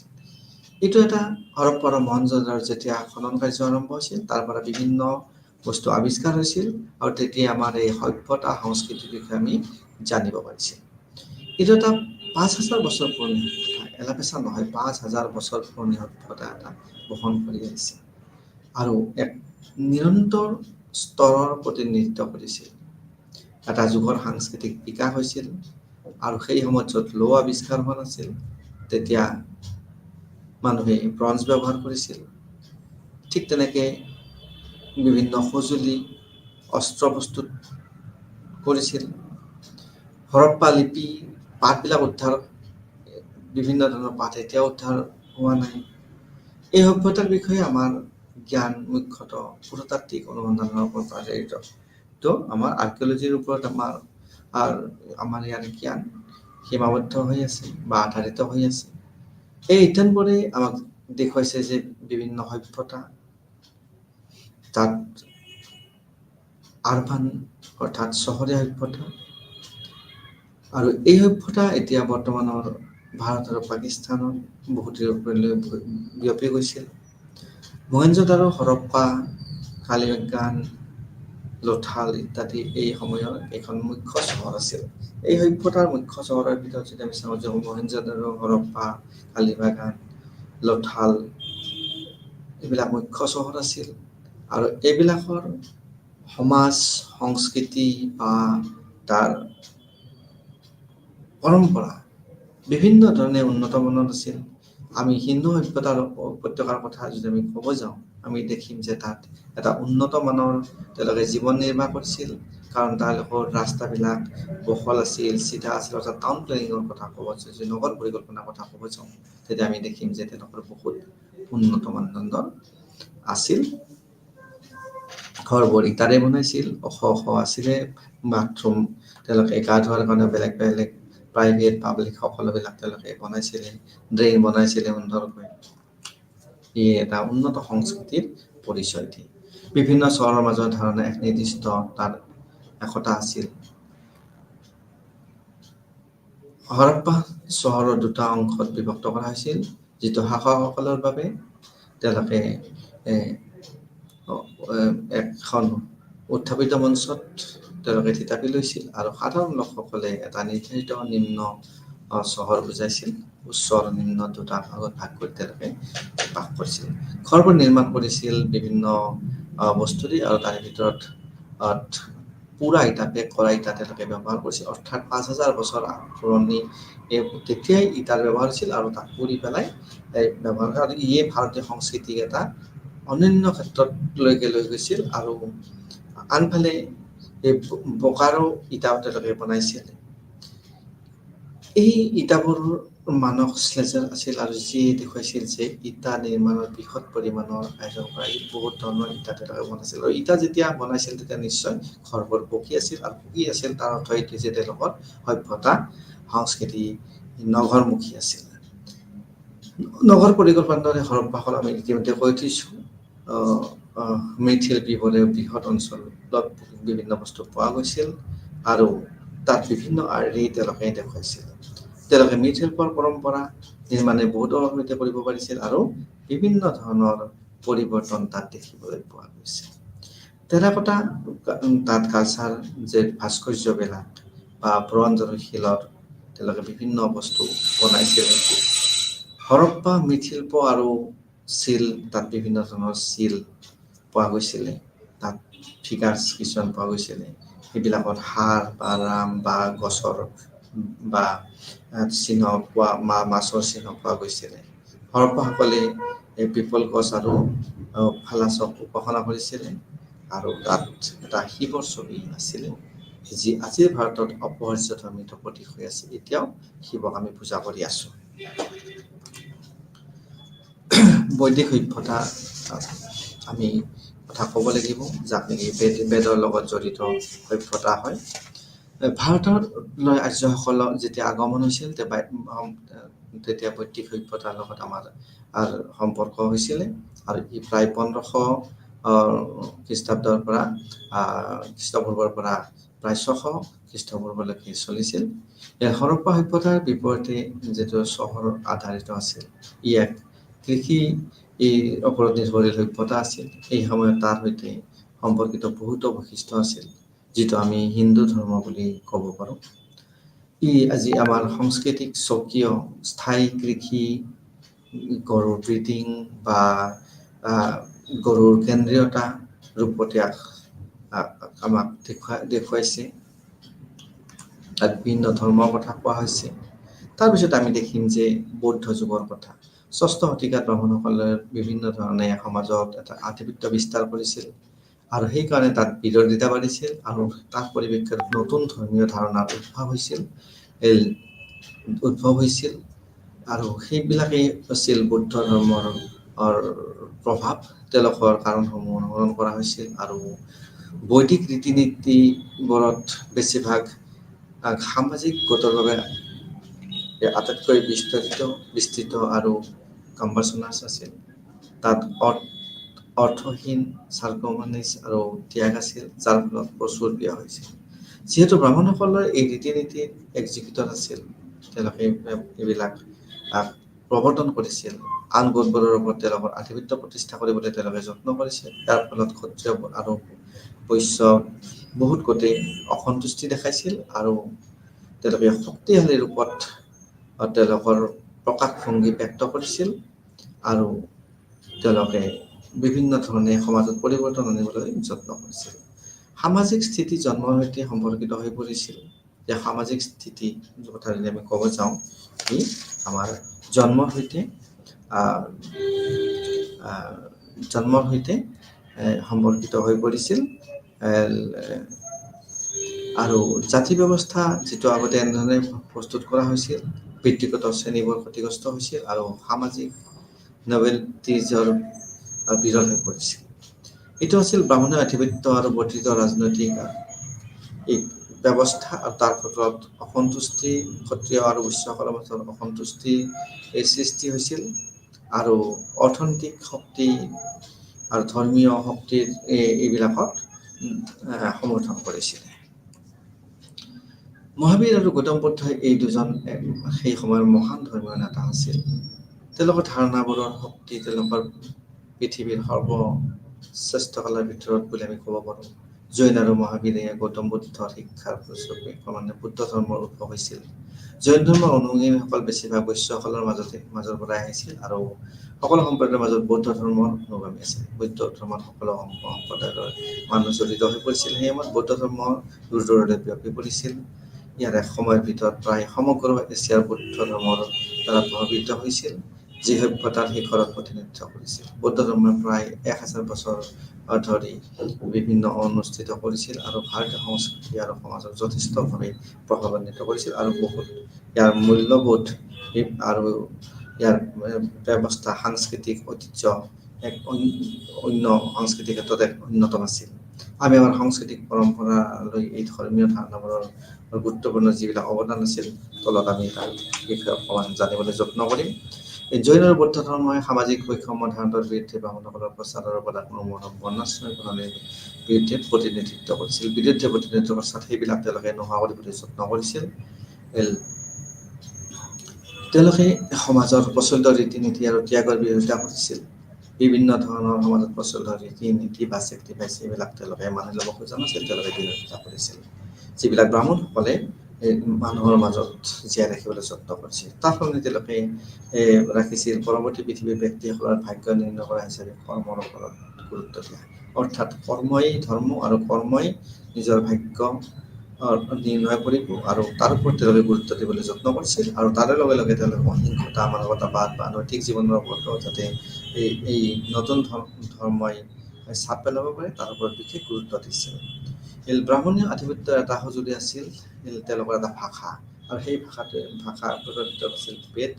আৰু বেদ অৰ্থাৎ বেদ মানে হ'ল সংস্কৃতত লিখা হৈছিল, আৰু সেইটো তেওঁলোকে জানিছিল। তাৰ ফলত তেওঁলোকে বিভিন্ন ধৰণে অন্যান্য মানুহবিলাকক সফল কৰিবলৈ ধৰিছিল। নতুন ধৰ্মসমূহে জনপ্ৰিয় ভাষাসমূহৰ ওপৰত অধিক গুৰুত্ব আৰোপ কৰিছিল, আৰু তেওঁলোকে তাত অকল সংস্কৃতে নহয়, পালি, প্ৰাকৃত আৰু অৰ্থ মগাধী ভাষাও তাত ব্যৱহাৰ কৰিছিল। গতিকে তাত মানুহৰ স্বাধীনতা বেছি আছিল। এইবোৰত বৌদ্ধ আৰু জৈন গ্ৰন্থ লিখা হৈছিল এইবিলাক ভাষাত, আৰু সেইবোৰ পঢ়া বা ব্যাখ্যা কৰাৰ পৰা কাকো বঞ্চিত কৰা হোৱা নাছিল। এইটোৱে স্থানীয় সাহিত্যৰ বিকাশৰ উপায় পথ প্ৰশস্ত কৰিছিল। এই সময়ছোৱাত স্থাপত্যৰ ভাস্কৰ্যৰ নতুন উচ্চতালৈ উত্থান ঘটিছিল। মন্দিৰসমূহ, বিভিন্ন ধৰণৰ মন্দিৰ নিৰ্মাণ কৰা হৈছিল। জাংগিয়াল, নাগাৰী বা বেশ্বনগৰ বা নাগাৰ্জুন কন্দাত বা খনন কাৰ্যত বিভিন্ন গাঁথনি পোৱা গৈছিল। বৌদ্ধ স্তূপ, য'ত গুৰুত্বপূৰ্ণ ব্যক্তিসকলৰ নস্বতে বিচাৰি পোৱা গৈছিলে। বৌদ্ধ গয়া, য'ত বিহাৰ আছিলে।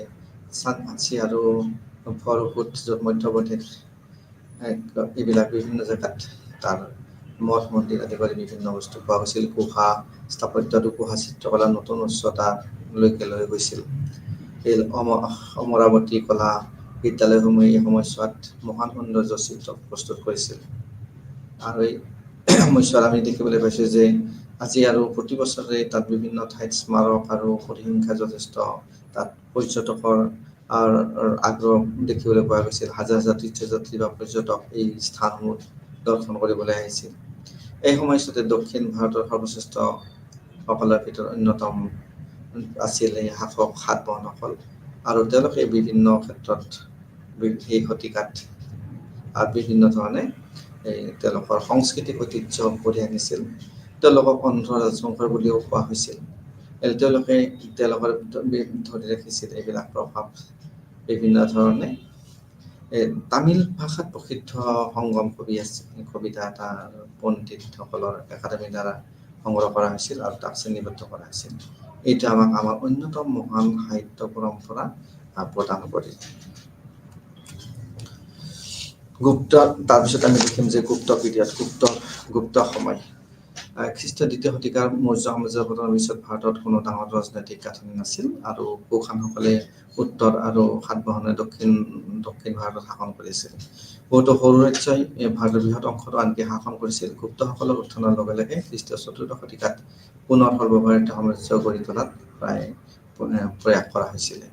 সমুদ্ৰগুপ্ত আৰু চন্দ্ৰগুপ্তৰ ৰাজত্বকালত খ্ৰীষ্টপূৰ্ব চন্দ্ৰগুপ্তৰ দ্বাৰা স্থাপিত গুপ্ত শক্তি এই সময়ত শীৰ্ষত উপনীত হৈছিল। গুপ্তা এজক আমি গল্ডেন এজ বুলি কওঁ। তাত বিভিন্ন ধৰণে সাংস্কৃতিক, ৰাজনৈতিক বা অৰ্থনৈতিক এই দিশত উন্নত শিখৰত উপনীত হৈছিলে। শাসৰ প্ৰক্ৰিয়াৰ সময়ত সমাজ আৰম্ভ হৈছিল, আৰু স্কন্দগুপ্ত ৰাজত্ব কালত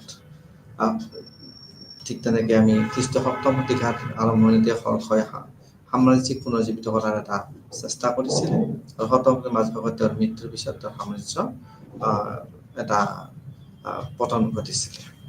গুপ্তকালক প্ৰায়ে সৰ্বভাৰতীয় সংস্কৃতিৰ সৰ্বোচ্চ প্ৰকাৰৰ প্ৰতিনিধিত্ব কৰা বুলি বৰ্ণনা কৰা হয়। মই ইতিমধ্যে কৈছোঁ যে আমি গুপ্ত যুগ, সোণালী যুগ বুলি কোৱা হয়।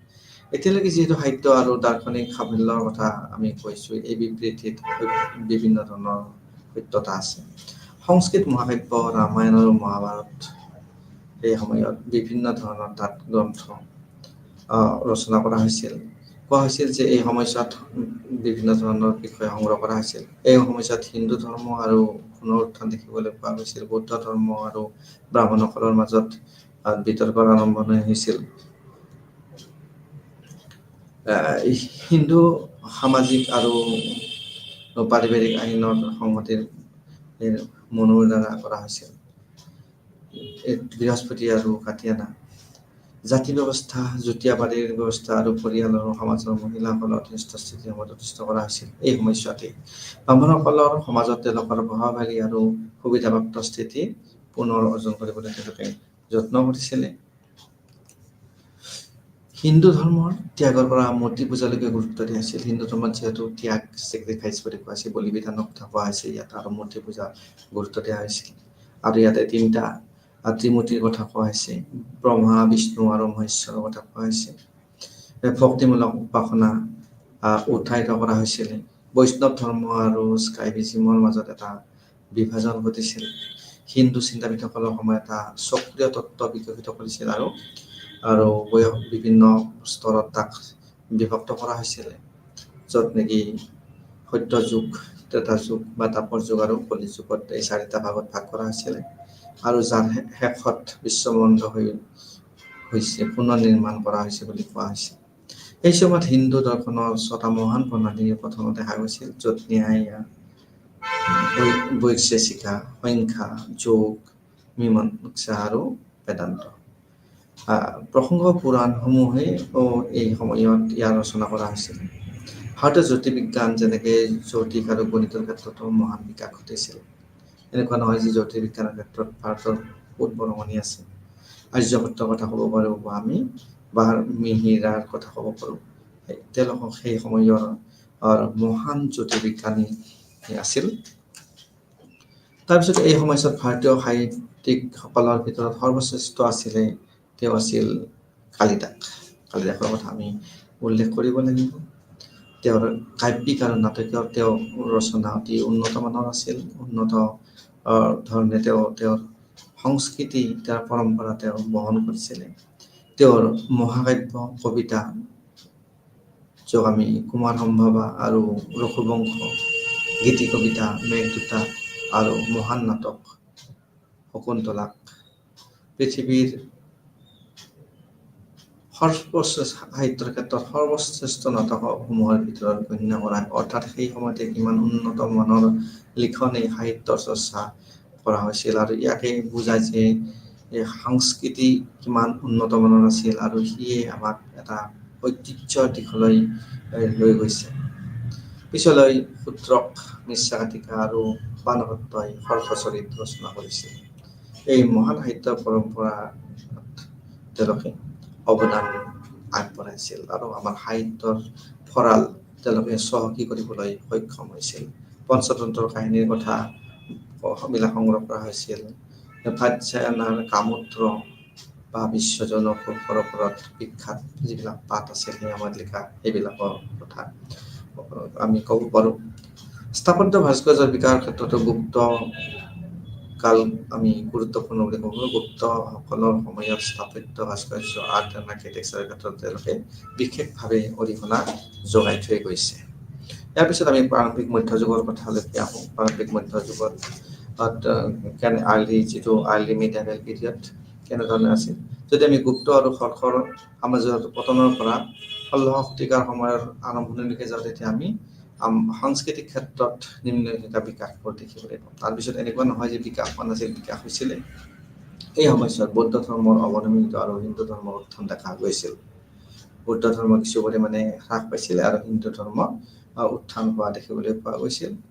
আৰু ভাৰতীয় ধৰ্মীয় ব্যক্তিত্ব দক্ষিণৰ শংকৰ মহান নেতৃত্বত হৈছিলে।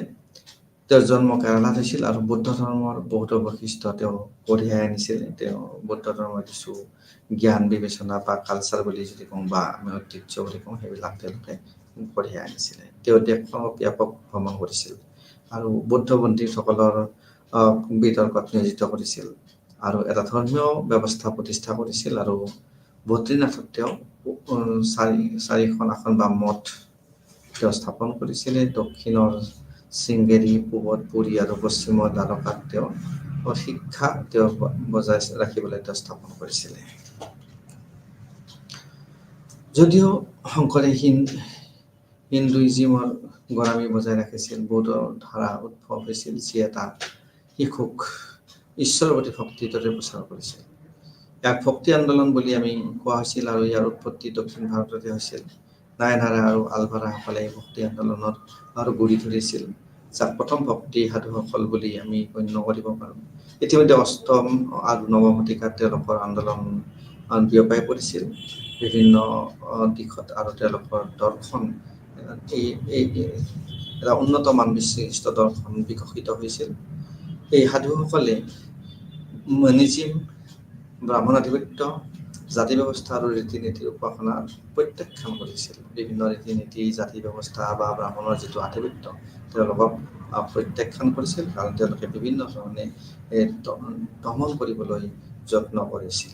তাৰ ভিতৰতে অব্ৰাহ্মণ জাতিৰ বহুতো বেছিভাগ কৃষক আছিল আৰু ব্যৱসায় আছিল। আনকি কিছুমান ধোবা, কুমাৰ, মাছমৰীয়া, চিকাৰী ইত্যাদিও আছিল। ইয়াৰ আৰম্ভণিৰ পৰাই ভক্তি আন্দোলনত ইয়াৰ উৎপত্তি আৰু ধাৰণা জনপ্ৰিয় আছিল। স্ৰোতসমূহ ৰচনা বিষ্ণু, শিৱ আৰু পিছলৈ কৃষ্ণৰ সন্মানত কৰা হৈছিল। প্ৰথমতে বিষ্ণু, তাৰপিছত শিৱ, তাৰপিছত কৃষ্ণৰ সন্মানাৰ্থে কৰা হৈছিল। তাৰপিছত আমি দেখিবলৈ পাম যে মহাৰাষ্ট্ৰত ভক্তি আন্দোলনৰ জ্ঞানেশ্বৰ আৰু নামদেৱৰ পৰা আৰম্ভ হৈছিল। একনাথ, তুকাৰাম আৰু ৰামদাস তেওঁলোক আগবাঢ়ি গৈছিলে। এই পৰম্পৰা আৰু ভক্তি পৰম্পৰাৰ এক শক্তিশালী জনপ্ৰিয় আধাৰ গঢ়ি তুলিছিল তেওঁলোকে। বংগত ভক্তি আন্দোলন বৈষ্ণৱীসকলৰ দ্বাৰা অনুপ্ৰাণিত হৈছিল। ভক্তি আন্দোলনে প্ৰসাৰ লাভ কৰিছিল। জয়দেৱ, চণ্ডীদাস আৰু চৈতন্য এই অঞ্চলৰ কেইজনমান প্ৰভাৱশালী ব্যক্তি আছিল। তেওঁলোকে বিভিন্ন ধৰণে তেওঁলোকৰ চেতনা, তেওঁলোকৰ জ্ঞান, তেওঁলোকৰ বুদ্ধি তেওঁলোকে সমাজক আগবঢ়াই নিয়াৰ ক্ষেত্ৰত যথেষ্ট অৰিহণা যোগাইছিল। চৈতন্যৰ পৰাই হিন্দু আৰু অঞ্চলটোৰ মুছলমানসকলৰ মাজত অনুসৰণ কৰি বাউল আন্দোলন বিকশিত হৈছিল। উত্তৰ ভাৰতত বিশেষকৈ হিন্দী ভূমিত ভক্তি পৰম্পৰা ৰামানন্দৰ দ্বাৰা অনুপ্ৰাণিত হৈছিল। তেওঁ সম্ভৱতঃ দক্ষিণ ভাৰতত জন্মগ্ৰহণ কৰিছিল আৰু ডাঙৰ দীঘল হৈছিল আৰু ৰামানুজাৰ সম্প্ৰদায়ৰ অনুগামীসকলৰ মাজতে আছিল। কবিৰ আৰু ৰাইদাস তেওঁৰ শিষ্যসকলৰ মাজত বিখ্যাত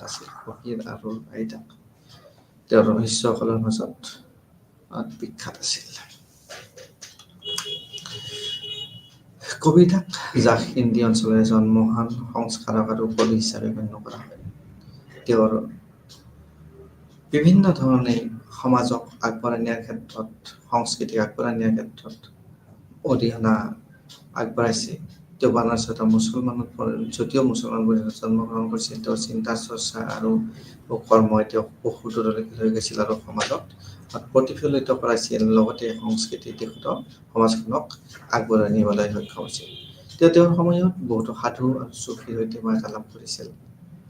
তেওঁ গড়া হিন্দু আৰু মুছলমান দুয়োৰে ধৰ্মীয় আচৰণৰ সমালোচনাৰ ক্ষেত্ৰত অতি কঠোৰ আছিল। তেওঁলোকে হিন্দু আৰু মুছলমান যিয়ে ধৰ্মীয় আচৰণৰ ক্ষেত্ৰত তেওঁলোকৰ গোলামী দেখাব, তেওঁলোকৰ ওপৰত কঠোৰ আছিল আৰু তেওঁ সংস্কাৰৰ যত্ন কৰিছিল আৰু তেওঁলোকক তেওঁ গ্ৰহণ কৰা নাছিল। তেওঁ নিৰ্গুণ ব্ৰহ্মত বিশ্বাস কৰিছিল আৰু কৃষ্ণক কৰিমৰ সৈতে আৰু হৰি সজৰ সৈতে তুলনা কৰিছিল। অৰ্থাৎ তেওঁ হিন্দু মুছলিম বুলি তেনেধৰণৰ কোনো কথা নাছিল আৰু যিবিলাক গুণী ব্যক্তি আছিল তেওঁলোকক গুণেৰে তেওঁ উপচাই পেলাইছিল আৰু তেওঁলোকৰ তুলনা কৰিছিল। তেওঁ শ্লোকসমূহ আদি গ্ৰন্থ, কবিৰ গ্ৰন্থাৱলী আৰু বিশ্বকত সংগ্ৰহ কৰা হৈছিল। অমূল্য গহনাবোৰৰ ভিতৰত আমাৰ গোড়া বিৰোধী আৰু সংমিশ্ৰণৰ পৰম্পৰা কথা কোৱা হৈছে ইয়াত। তাৰপিছত আমি দেখিবলৈ যাম ৰৈদাস, নানক আৰু দাদু কবিৰে প্ৰতিনিধিত্ব কৰা অংশ আছিল। আমি যদি কবিৰৰ কথা ক'ব যাওঁ, নানকৰ কথা ক'ব যাওঁ, ৰৈদাসৰ কথাটো ক'ব যাওঁ, তেওঁলোকে আমাৰ সংস্কৃতি, আমাৰ পৰম্পৰা, তেওঁলোকৰ আমাৰ সভ্যতাক আগবঢ়াই নিয়াত যথেষ্ট বৰঙণি আগবঢ়াইছিল। সিহঁতৰ পিছত অৱশ্যে ইয়াক সগুনা আৰু মীৰাবাই, নন্দ দাস তেওঁলোকে বিভিন্ন ধৰণে আৰু তুলসী দাস, যাক আমি ৰামচৰিত মানস উত্তৰ ভাৰতৰ হিন্দুসকলৰ আটাইতকৈ জনপ্ৰিয় পাঠ আছিল। তেওঁ ভক্তি আন্দোলন আৰু কবিতাৰ প্ৰৱণতা বিদ্যমান সংশ্লেষণ কৰিবলৈ চেষ্টা কৰিছিল। ভক্তি আন্দোলনে গুৰুত্বপূৰ্ণ আঞ্চলিক সাহিত্যত বিকাশৰ ক্ষেত্ৰত জন্ম দিছিল। তামিল, কানাড়া, মাৰাঠী, বঙালী, উৰিয়া, মৈথালী, ভোজপুৰী, অৱধী আৰু ব্ৰজ কিছুমান আছিল, যিবোৰ ভাৰতীয় ভাষাত ভক্তি সাহিত্য ৰচনা আৰু লিখা হৈছিল। এইবোৰ আঞ্চলিক ভাষাসমূহে ভক্তি আন্দোলনক আৰু অধিক জনপ্ৰিয় কৰি তুলিছিল। কাৰণ ইয়াৰ আগতে আমি বেদৰ কথা কৈছিলোঁ বা সংস্কৃতিৰ ভাষাৰ ক্ষেত্ৰত কৈছিলোঁ, কিন্তু ইয়াত কিমান শিথিলতা আছে, কিমান ভাষা ব্যৱহাৰ কৰা আছিল আৰু এইবিলাক ভাষাত বিভিন্ন প্ৰচাৰ প্ৰসাৰ আৰু লিখা মেলা আৰম্ভ হৈছিল। তাৰ ফলত জনসাধাৰণৰ মাজত এটা পপুলাৰিটি বাঢ়িছিল আৰু সেয়েহে তেওঁলোকৰ জৰিয়তে আন্দোলনত জনপ্ৰিয় স্মৃতি সোমাই পৰিছিল। এই সময়ছোৱাত ভাৰতে আৰবসকলৰ জৰিয়তেও ইছলামৰ সৈতে যোগাযোগ কৰিছিল আৰু আৰবসকলৰ ভাৰতৰ মাজৰ পৰা প্ৰাচীন বাণিজ্য সম্পৰ্ক তাত বিদ্যমান আছিল। সপ্তম অষ্টম শতিকাত আৰবসকলৰ হিন্দুত তেওঁলোকৰ ঐতিহ্যৰ প্ৰতিষ্ঠা কৰিছিল। তেওঁলোকৰ দ্বাৰা দুটা সংস্কৃতিৰ মাজত এটা গুৰুত্বপূৰ্ণ তেওঁলোকে আদান প্ৰদান কৰিছিল বা চহৰীয়া জনসংখ্যাই আৰবী আৰু সংস্কৃত দুটাই জানিছিল। যিবিলাক চহৰত বাস কৰিছিল তেওঁলোকে কোৰাণ হিন্দীলৈ অনুবাদ কৰা হৈছিল। আনহাতে সংস্কৃতৰ জ্যোতিৰ্বিজ্ঞান, ঔষধ বা নৈতিকতা আৰু প্ৰশাসনৰ কাম চলি আছিল আৰু আৰবী ভাষালৈ এইবিলাক অনুবাদ কৰা হৈছিল। এই সময়ছোৱাত ভাৰতৰ যি ইছলাম চুফিবাদ বা ভিতৰত এটা মহান ধৰ্মীয় আন্দোলন গঢ়ি উঠিছিল। আনকি